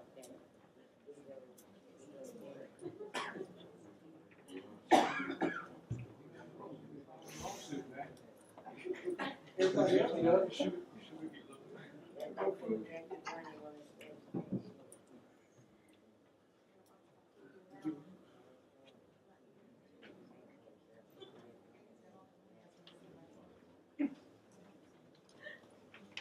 Okay, the vote reads 11 yes, 13 no, 2 abstentions. We are still in session at this moment. So get my agenda here.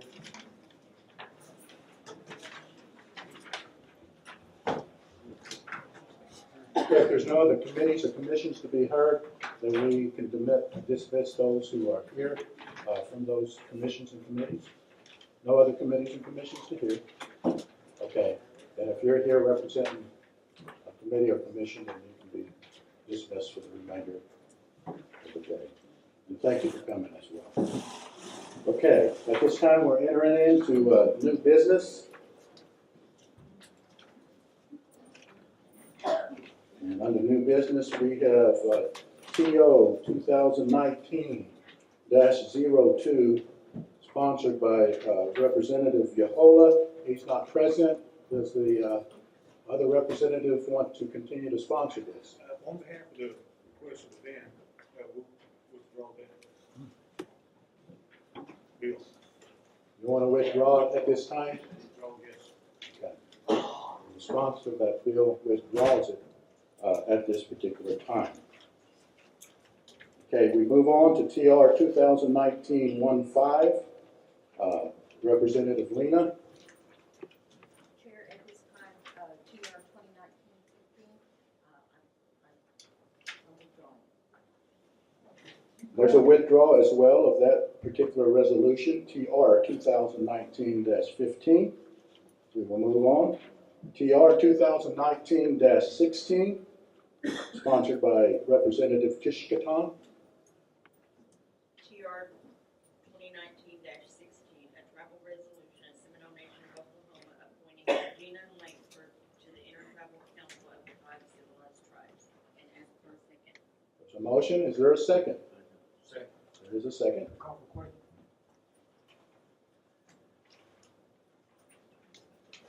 Question's been called. Secretary, call for roll. Leetta Simpson, No. Anthony Conley, No. John Narcome, No. Rena Tiger, Sylvia Davis, Patrick Thomas,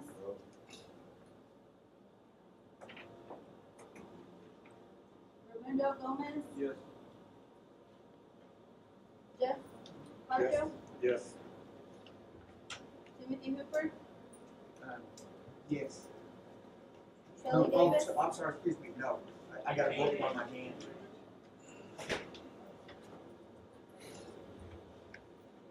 What was your answer? No. Yes. No. His original answer was yes. Okay, no issue, original statement. Your statement was yes. I was grabbing the Shelley Davis, No. Anita Lena, Patricia Kishkaton, Yes. Karen Fulbright, No. Dina Tiger, Dina Yesla, Yes. Thomas Billy Jr., Yes. Abraham Ferrani, No. Susie Harjo, Natalie Harjo, Yes. Gregory Botoff, Catherine McCoy, Charlie Hill, Danny Harjo, Kelsey Morrell, No. Regina Langford, William Williams, Yes.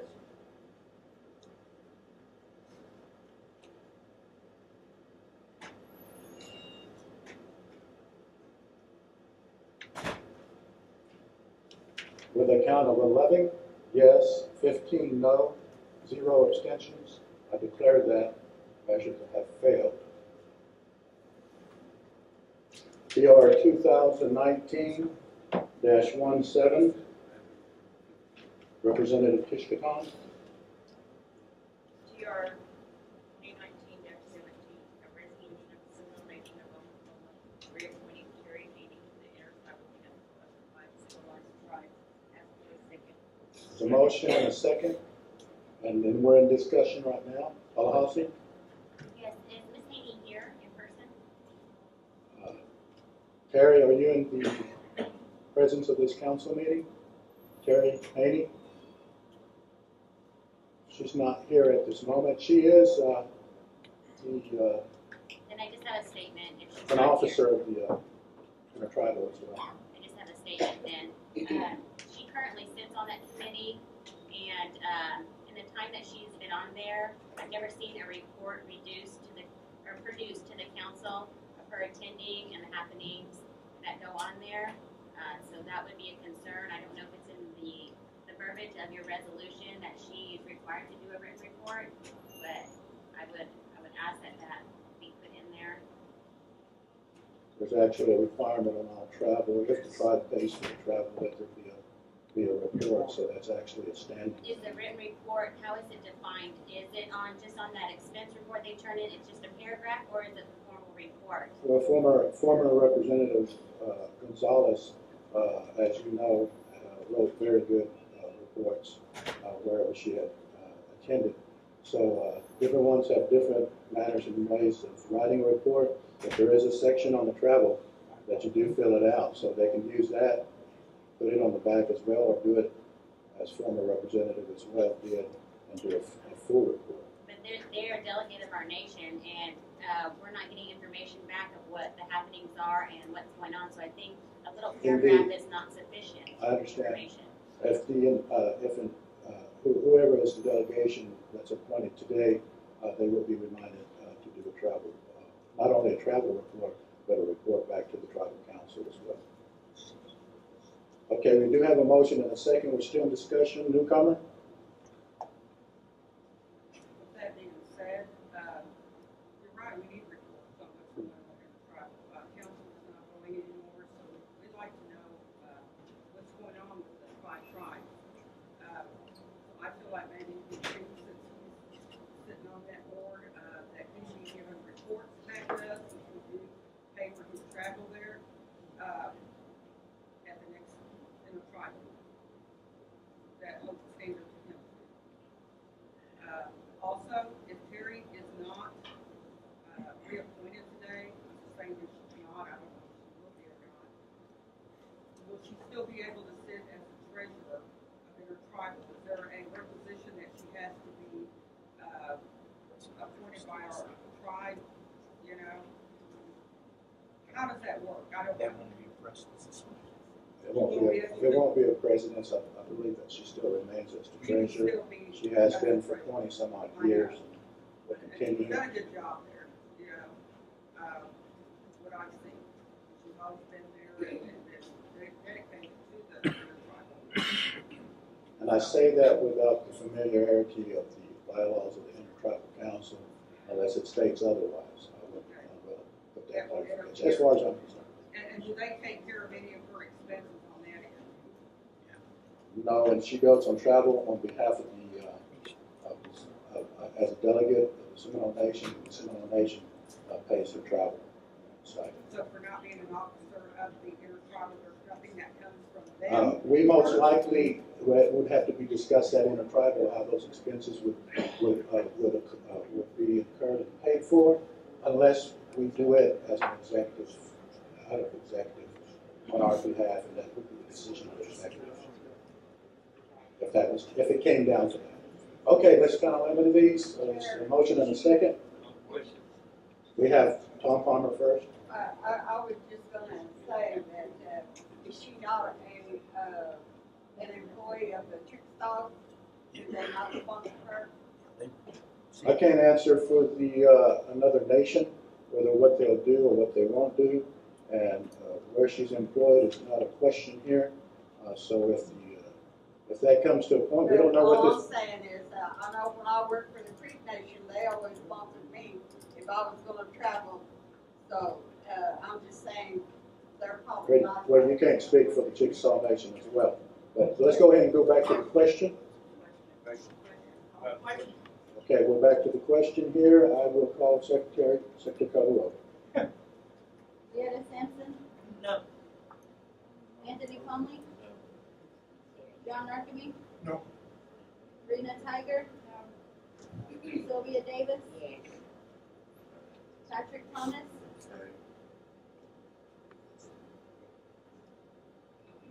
Raimundo Gomez?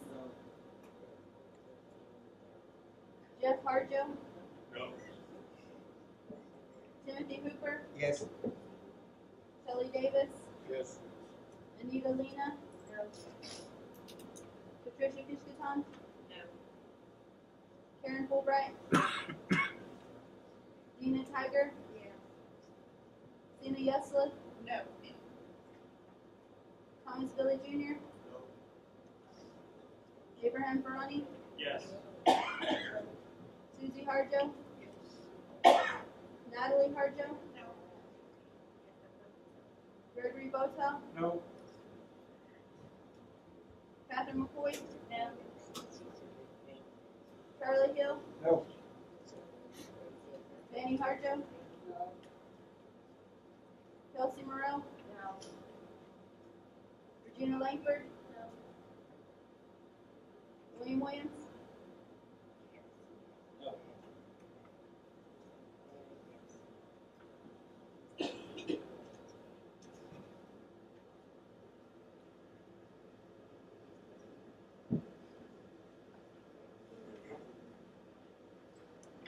The count is 17 yes, 18 no, 1 abstention. I declare that measure to have failed. TR 2019-1A.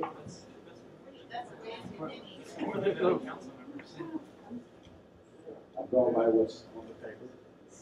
Thank you, tacticians and calculators.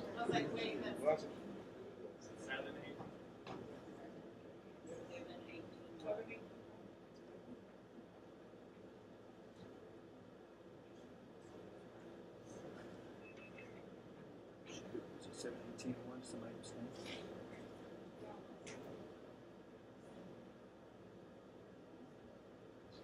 Just 718-1. 718.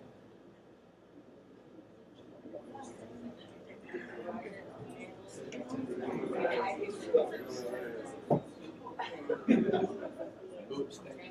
Who abstained? Who abstained? Is that what I said? I apologize for that. It's 718-1. 718-1. My glasses broke, and I'm wearing a very old pair, and these don't have bifocals. Okay. 718-1, I declare that measure to have failed.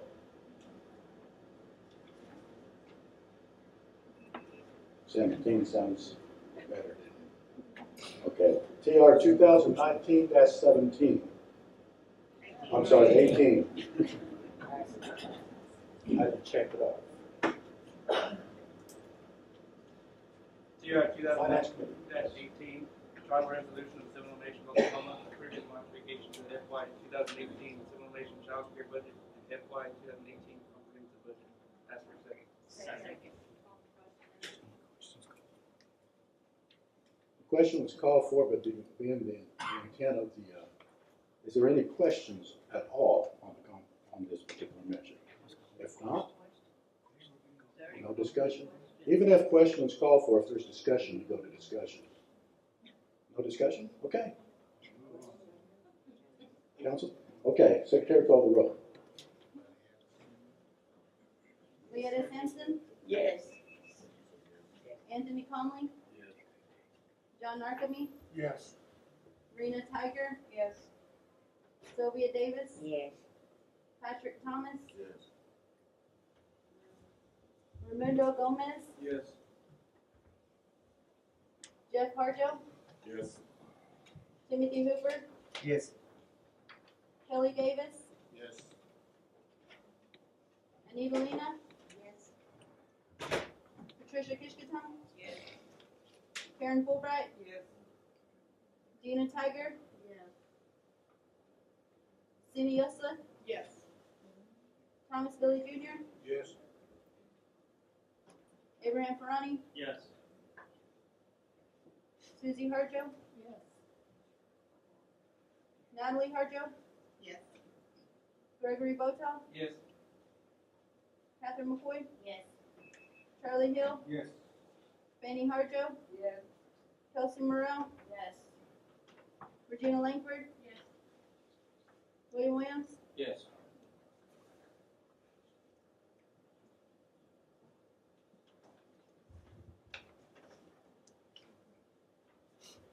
With a count of 26 yes, 0 no, and 0 abstention, I declare that measure to have passed.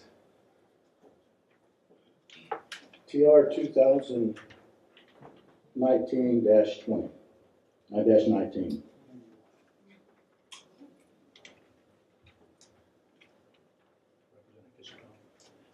TR 2019-19, travel resolution of the Seminole Nation of Oklahoma, reappointing Regina Langford to the Seminole Nation Administrative Appeals Board. Ask for a second. Second. There's a motion and second. Call question. Secretary, call the roll. Leetta Sampson. No. Anthony Conley. No. John Narcome. No. Rena Tiger. No. Sylvia Davis. No. Patrick Thomas. Raimundo Gomez. Yes. Jeff Harjo. Yes. Timothy Hooper. Yes. Kelly Davis. Yes. Anita Lena. Patricia Kishkaton, Yes. Karen Fulbright, No. Dina Tiger, No. Jennifer Horn, Sina Yesla, Yes. Thomas Billy Jr., Yes. Abraham Ferrani, No. Susie Harjo, No. Natalie Harjo, Yes. Gregory Botoff, Yes. Catherine McCoy, No. Charlie Hill, No. Fanny Harjo, No. Kelsey Morrell, No. Regina Langford, Yes. Dwayne Williams, Yes.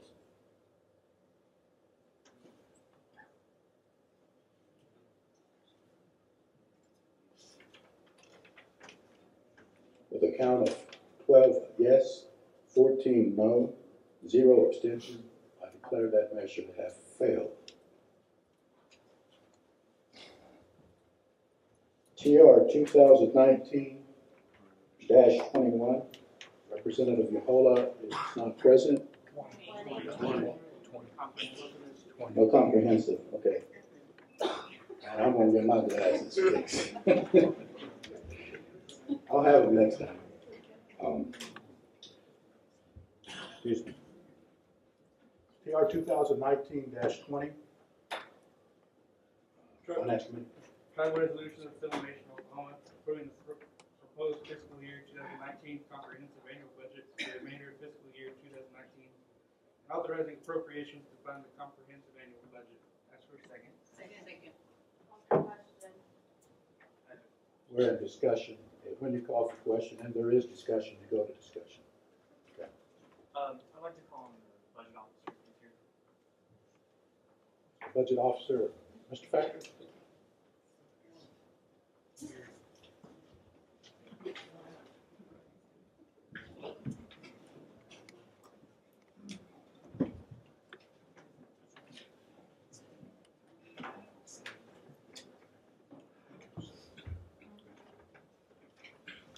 Yes, sir. The other night when you came to our band meeting, and by the way, thank you for coming to our band meeting, you had discussed that there were several changes that you're still needing to make, minor changes, but basically some budgets that will need to be updated a little more. While reviewing this, we did notice that IDC program development was left out. I believe that was just a typo of some sort. There were a few things that were titled FY18 budgets, even though this is FY19. So we understand, I mean, you took this from what it was in mid-December to what it is now, and it's nearly there. It looks much better, but it's still not completely ready. So I make a motion or a friendly amendment to the sponsor that because of the discrepancies with a few of the general fund budgets and the IDC budget being left off, that we make a passage of only non-IDC, non-general fund budgets for FY19. That's a request for a friendly amendment. The sponsor and the SEC would have to accept that. You accept that? Could I explain? Could I provide Yes, go something? The program development budget was not included in the indirect cost budget for a couple of reasons. One being the indirect cost budget was could not afford it. It was so tight that we either had to, well, something had to be eliminated. And if you can see by some of the other budgets and indirect costs where they had position vacancies, we only funded those for part of the year. Some of them you'll see has 13 pay periods, 14 pay periods, things of that sort, because they're only funded part of the year. The program development budget, they had 2 vacancies. That there were both vacancies there. So, with that said, it was decided that rather than cut people who are on staff to put money in positions where there was no one currently there, it was decided it'd be in our best interest to keep the people that are on staff. And then, for now, not fund the program development specialist, program development department. Now, there's another reason for that as well. We also see that on the general fund side, the compliance officer was, compliance office or self-governance office was done much the same way. For the compliance officer retired at the end of last month. We took the expenses for that position or for that office and then zeroed them out, and that's what you see in that budget. Going forward, the thought was that we would reevaluate the compliance officer, come back with a plan to the council, because it is a council function.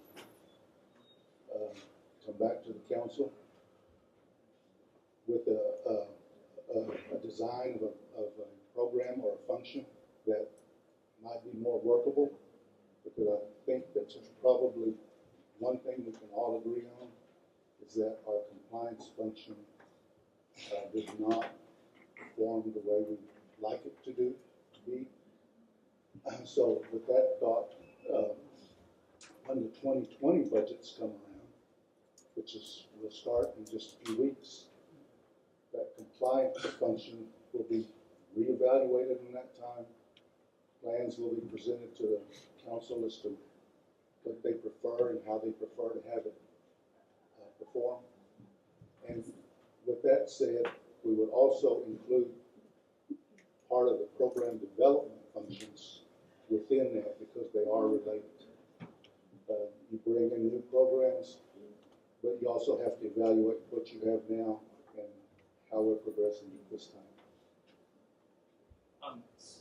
Were there expenses on the program development budget during this year? None that I've seen. So if there's not any, then we don't have to repass it over to a different department? That's correct. Okay. It won't be a large change. An amendment to my friendly amendment. We have to continue funding general fund and IDC at least for another 2 months, roughly. So I just ask that they continue to be funded at 1/6 of their FY18 budget until the April council meeting.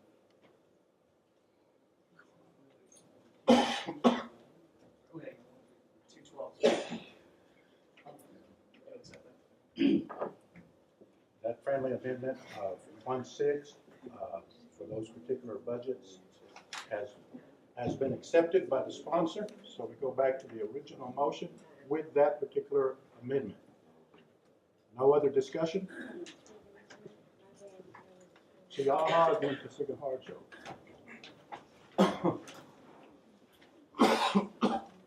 There were a couple of questions as far as some of the wages, that the amounts aren't the exact amounts that were actually approved for 2018. So I would just like to ask for a friendly amendment to that, unless otherwise specified by subsequent legislation, all wages remain what they were approved under the 2018 budget, because I do believe there were a couple of positions that their reported wage for 2018 is incorrect. So unless otherwise specified by subsequent legislation, that you as the budget officer go back and I can get with you and identify the ones I've seen.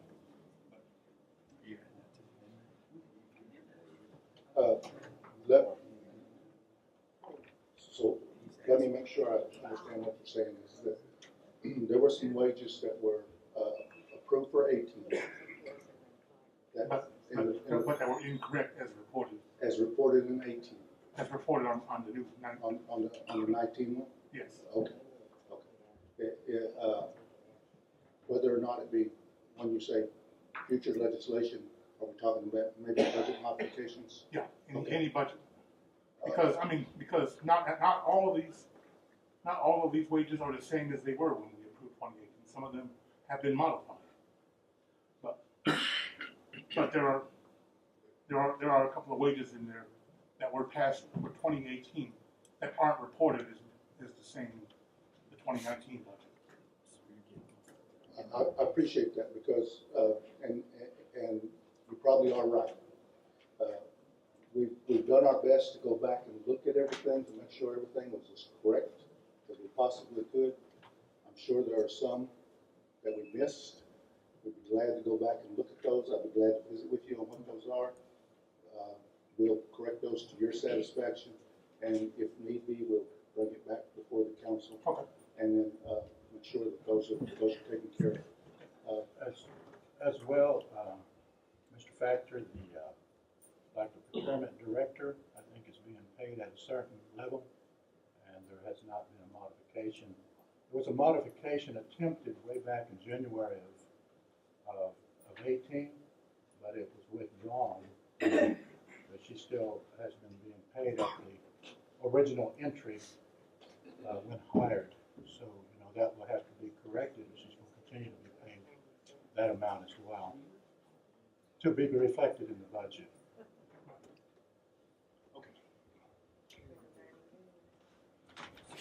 Just passing federal, it's just passing federal program. Any other questions or comments? This is.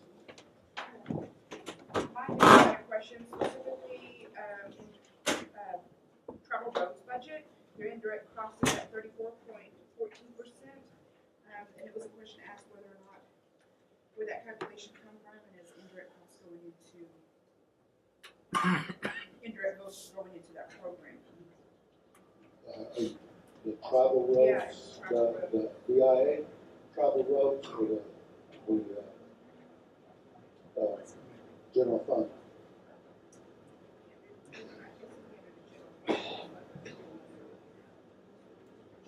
Okay, the general fund, and that's a good question.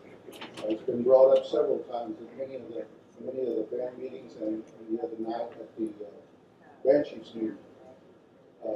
One of the things that we did different this year was that the indirect cost is calculated for all eligible budgets, including the general fund. In the past, the general fund had one line item called indirect cost subsidy, and they kicked in a single amount. What we've done this year to try to make it more transparent, more accountable, is that we've calculated the indirect cost for each of those budgets, including the general fund budgets, so that the actual cost of that program is more readily visible.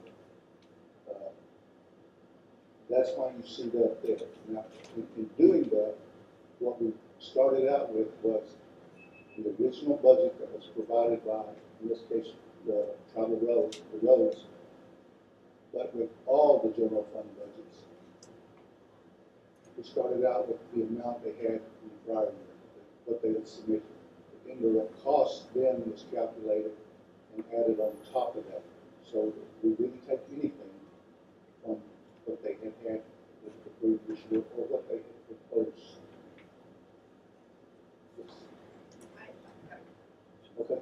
And then also too, you said that some of the salaries were kept, not with the full amount in there. So like if a director is hired, you're just gonna ask for a budget one to make up that salary. Like one particular one was the incoming records, or the records director, was only $5,000 for that director. How would that fill them out for the year if somebody's hired? The amount that's in there is for 13 pay periods, I believe. Maybe a few more than that, but it's around 13 or 14 pay periods. The individual who was in there was there for 7 pay periods, which leaves us 6 more for the rest of the year. If and when that position is filled, we will go back. Well, let's say it's filled early enough where we do not have enough money for 6 pay periods at the end, that we do not have enough money to cover them for those 6 pay periods. We will then have to do a budget modification, come back to the council, and request that based on the hire of the new person. We don't know when that's going to occur and how much we're going to be paid. Once we know that, we can come back and request that. And then my final question is, also it was mentioned that there has been some position changes within Treasury and accounting, and want to know, can people be flocked in positions without coming to council? I thought that was, I know it would be done. Apparently somebody from accounting was put in Treasury and Treasury was put in accounting, or they're being swapped. You mean coming to council for the purpose of the budget, or coming to council for commission, for employees, transfers, or placement in other departments? The budget wasn't increased, nor was it depleted, so when it came back to the council. Now, had it been the officer, the treasurer, for instance, obviously that would come to the council, but it's dictated and mandated by law. Any other questions? Okay, you can go. No. Is there one? Is there a question back here? Oh, okay.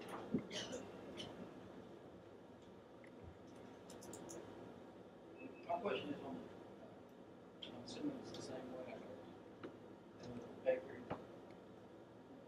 Vehicle maintenance, we had the technician salary last year, 2018 was 53,700. When proposed 2019 is 37,000. It's the same hourly. Vehicle maintenance is a good question, because that's paid for 19 pay periods, and with the general fund, that's pretty much what we put forward. So what we're looking at is trying to find a way between for that 19 pay periods runs out to be able to fund these positions and carry it forward. We have enough money to pay for 19 pay periods. That's on funding. And then again, once we figure that out, if we're able to, we'll come back to the council and add money to that, provided that we can find the money. Let me get to this question. I have something I'd like to say before we vote. My question wasn't actually for, it can't pertain to the budget itself. And maybe I just missed this completely, but I would ask the finance committee chairman here, what is the source of funding for the, since we were nominating intertribal council representatives, what is the source of their, who pays for their travel?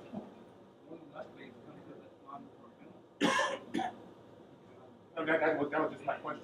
I didn't see it identified as any. Yeah, that's what I mentioned in the prior meeting, is that the fact that all stipends and, have been taken out of it, non-departmental, but, I know, but it's I was just saying it's general. That's something we also need to address, because according to the code, it says it needs to come out of the general council budget. Which is my second point. If it is, we're voting to defund all travel on general council. That was made, that was the motion we made prior. Yeah. So I was just, it escaped me that I didn't see it actually identified anywhere. Okay. Make a second. My final question was, I guess to the finance committee, is all the directors involved in their budgets? Do they present their budgets and give it to you all, and they're involved in with the changes, and are they notified of the changes? We've been building that through the budget officer as a liaison to that. All the directors. What I did, came on board after we talked about that on December the 2nd, I sent out an email to all the directors asking them to resubmit their budgets. Most of them did. And as they came in, we evaluated them.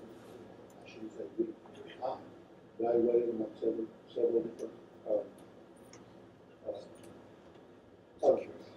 And those are the elements I talked to you back in pretty simple. One is, do they balance? The calculations appear to be correct on the program. Are they all justified? We had several issues with the amount of the budgets. We had to go back to the directors, and most of them, they weren't going down. They didn't have enough money in there to cover what they should have had, especially on federal programs. There were some questions about how we calculate for instance, from BIA, how we calculate their base costs, and then they get what's called direct contract support and indirect contract support.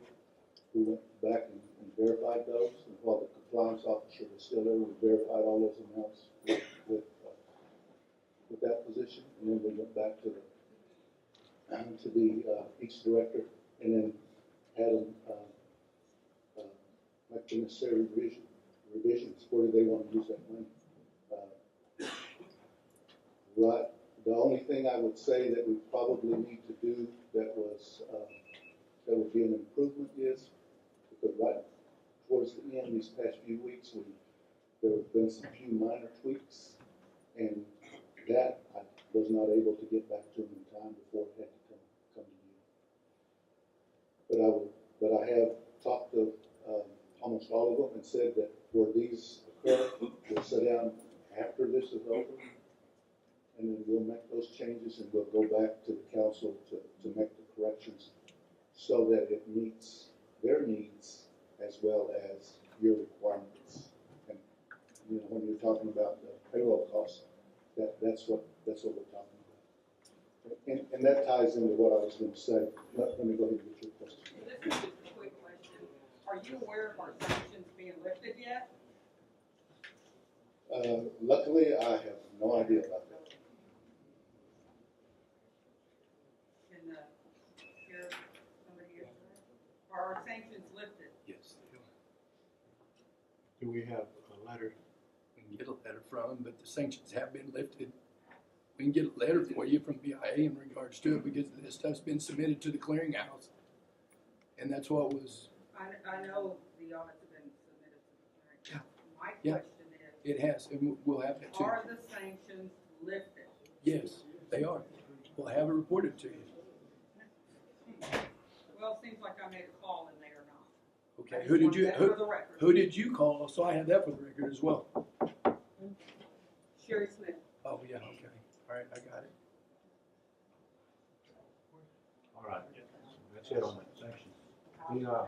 Just a clarification for Miccosukee, when you asked about, treasury and then accounting, obviously if treasury hired at the same amount that was approved, that would be all right.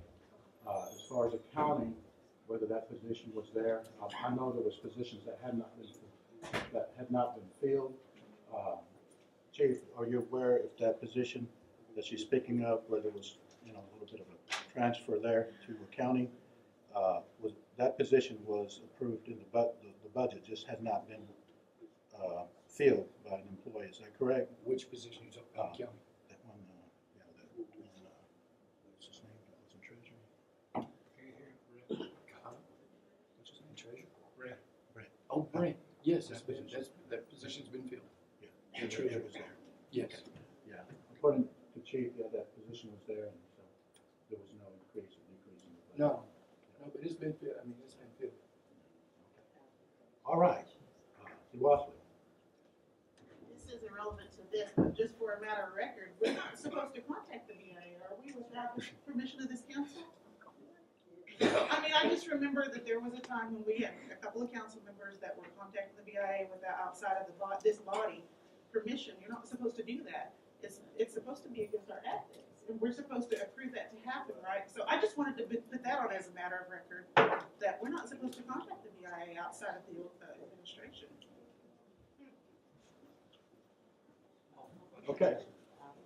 Okay, we got a motion and a second for the budget, along with the amendments that has been stated. Okay, Secretary, call the roll, please. Thank you, Larry. Leota Sampson, Yes. Anthony Conley, Yes. John Narcome, Yes. Rena Tiger, Yes. Sylvia Davis, Patrick Thomas, Yes.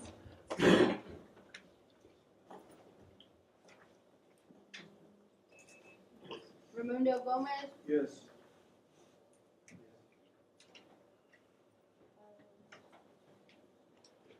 Jeff Harjo, Yes. Timothy Hooper, Kelly Davis, Yes. Anita Lena, Yes. Patricia Kishon, Yes. Karen Fulbright, Yes. Dina Tiger, Yes. Sina Yeslet, No. Thomas Billy Jr., Yes. Abraham Ferrani, Yes. Susie Harjo, Yes. Natalie Harjo, Yes. Gregory Botow, Yes. Catherine McCoy, Yes. Charlie Hill, Yes. Fanny Harjo, Yes. Kelsey Morrell, Yes. Regina Langford, Yes. William Williams, Yes.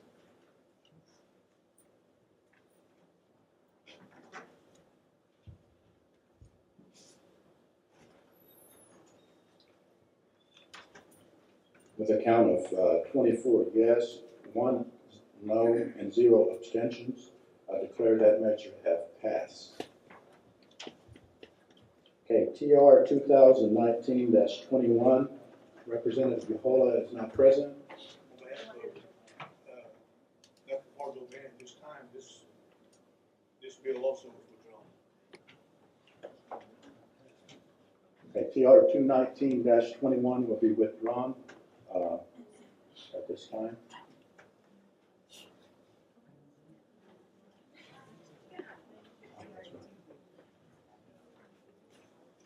Mr. Voto, I know right after the budget, you wanted to bring that other, and the council secretary just brought that back to my attention. So we'll go according to us.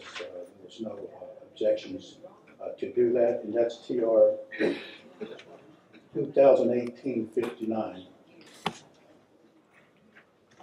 Resolution of the Seminole Nation of Oklahoma approving the FY 2019 Children's Advocacy Program budget and incorporation of said budget into the FY 2019 comprehensive budget and authorizing appropriation as for second.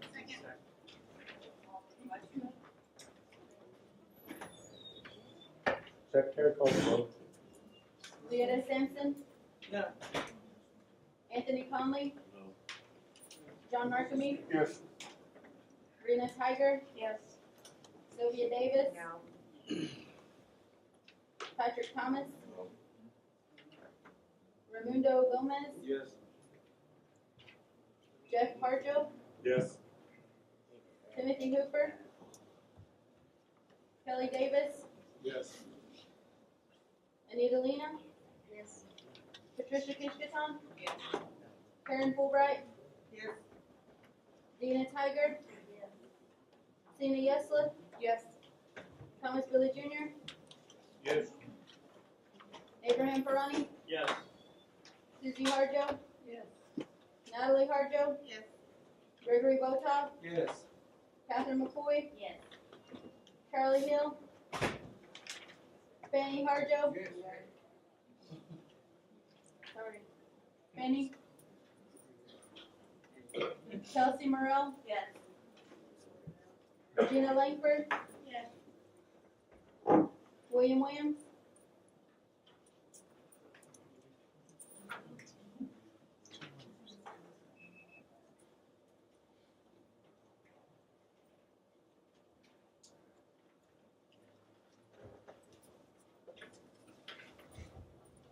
With a count of 20 yes, 4 no, and 0 abstentions, I declare that measure to have passed.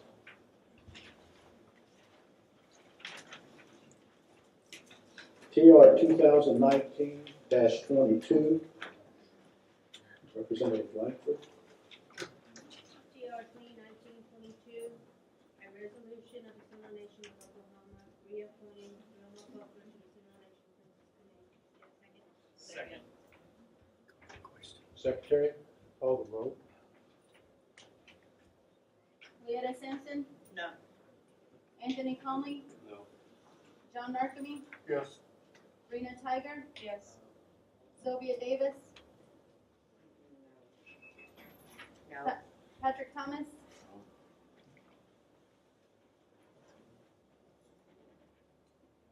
Raimundo Gomez, No. Jeff Harjo, No. Timothy Hooper, Kelly Davis, Yes. Anita Lena. Yes. Patricia Kishkaton, Yes. Karen Fulbright, Yes. Dina Tiger, Yes. Cindy Yesla, Yes. Thomas Billy Jr., Yes. Abraham Ferrani, Yes. Susie Harjo, Natalie Harjo, Yes. Gregory Botow, Yes. Catherine McCoy, No. Charlie Hill, No. Fanny Harjo, No. Kelsey Morrell, No. Regina Langford, Yes. William Williams, Yes.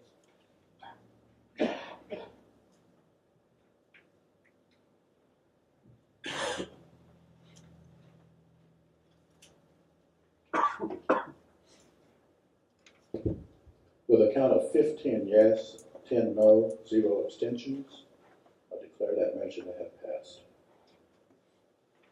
TR 2019-23, Representative Kishkaton. TR 2019-23, resolution of the Seminole Nation of Oklahoma appointing Audrey Tilley to the Seminole Nation Housing Authority Board of Commissioners. And she did a resume. It just didn't get out, but she is here. Anybody would like to know who she is? Does the council need a motion in a second, please? Yeah, and I need a second. We have a motion and a second. Does the council desire that Ms. Tilly come before him? So you know who. Yes. Ms. Tilly, if you come forward at this time.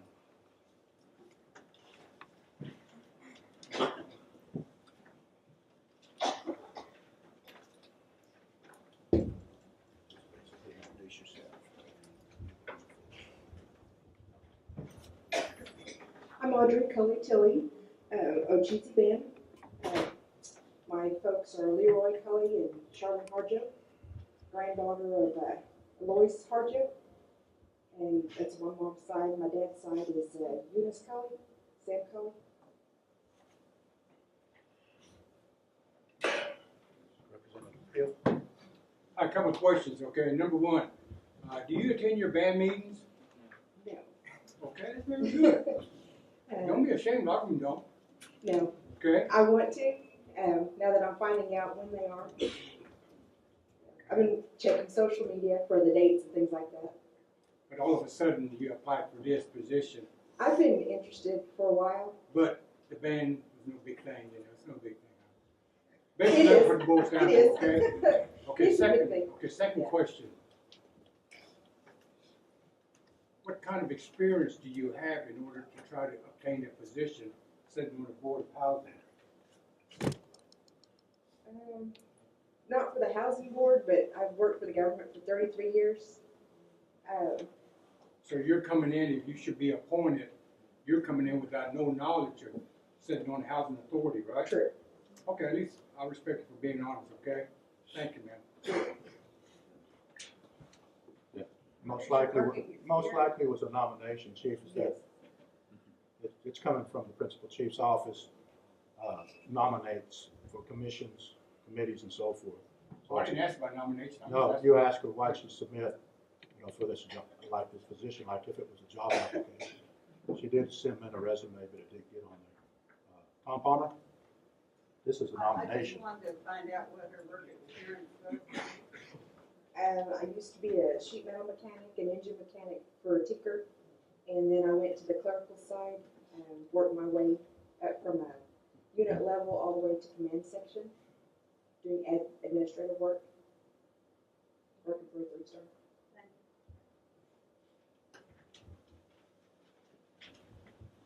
Any other questions? I have a question. Okay, Paul? Do you know anything about Nahasta and anything about budgets? No, not really. Budgets, a little bit. I help do budgeting at work. Not officially, because I'm not in finance, but just unofficially.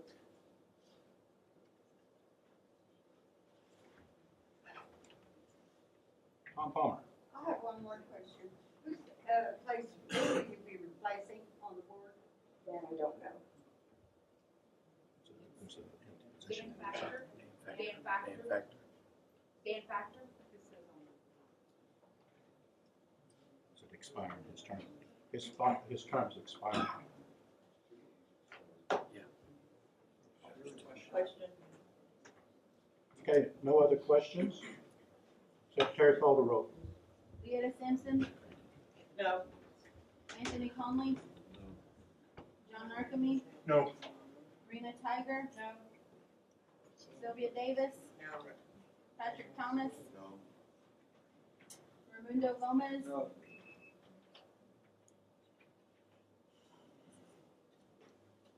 Jeff Harjo, No. Timothy Hooper, Kelly Davis,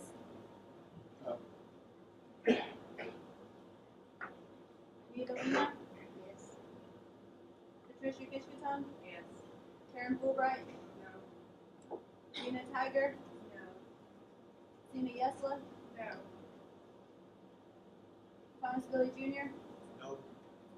Abraham Ferrani, No. Susie Harjo, Natalie Harjo, Gregory Botoff, No. Catherine McCoy, Charlie Hill, No. Fanny Harjo, Kelsey Morrell, Regina Langford, William Williams,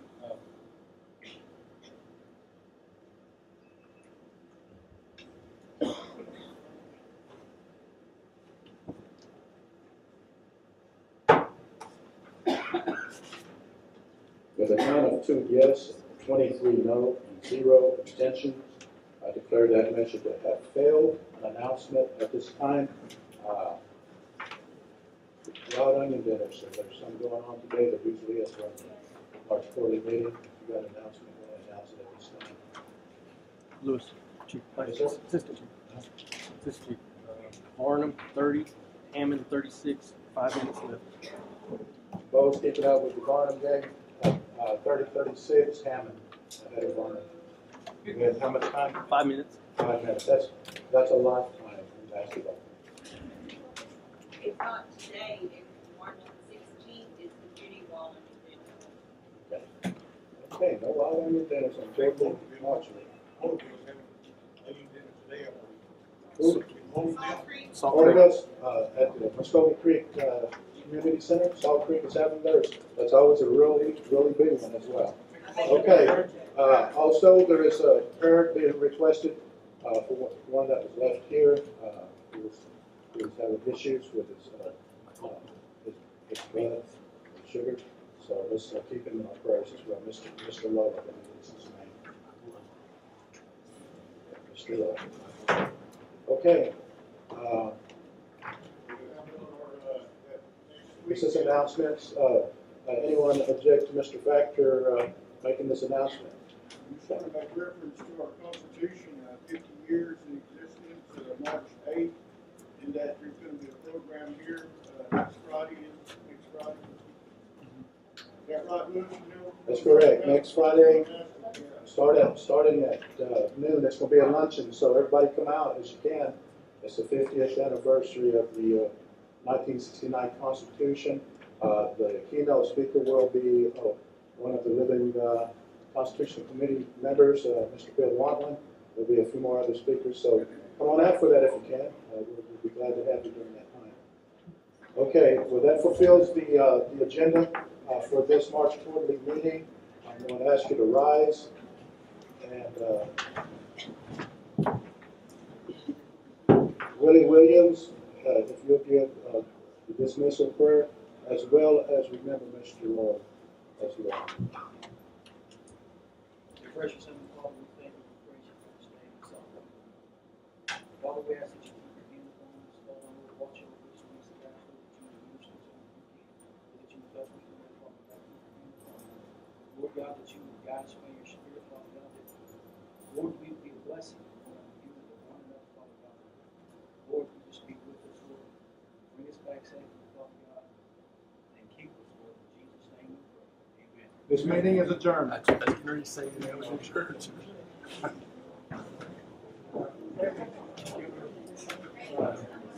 I was going to say the meeting was adjourned.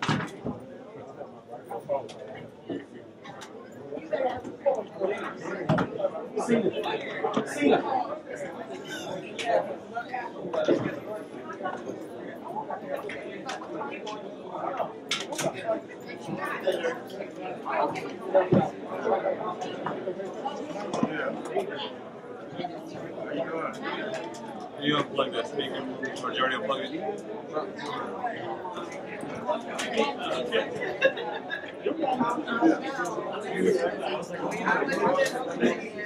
I was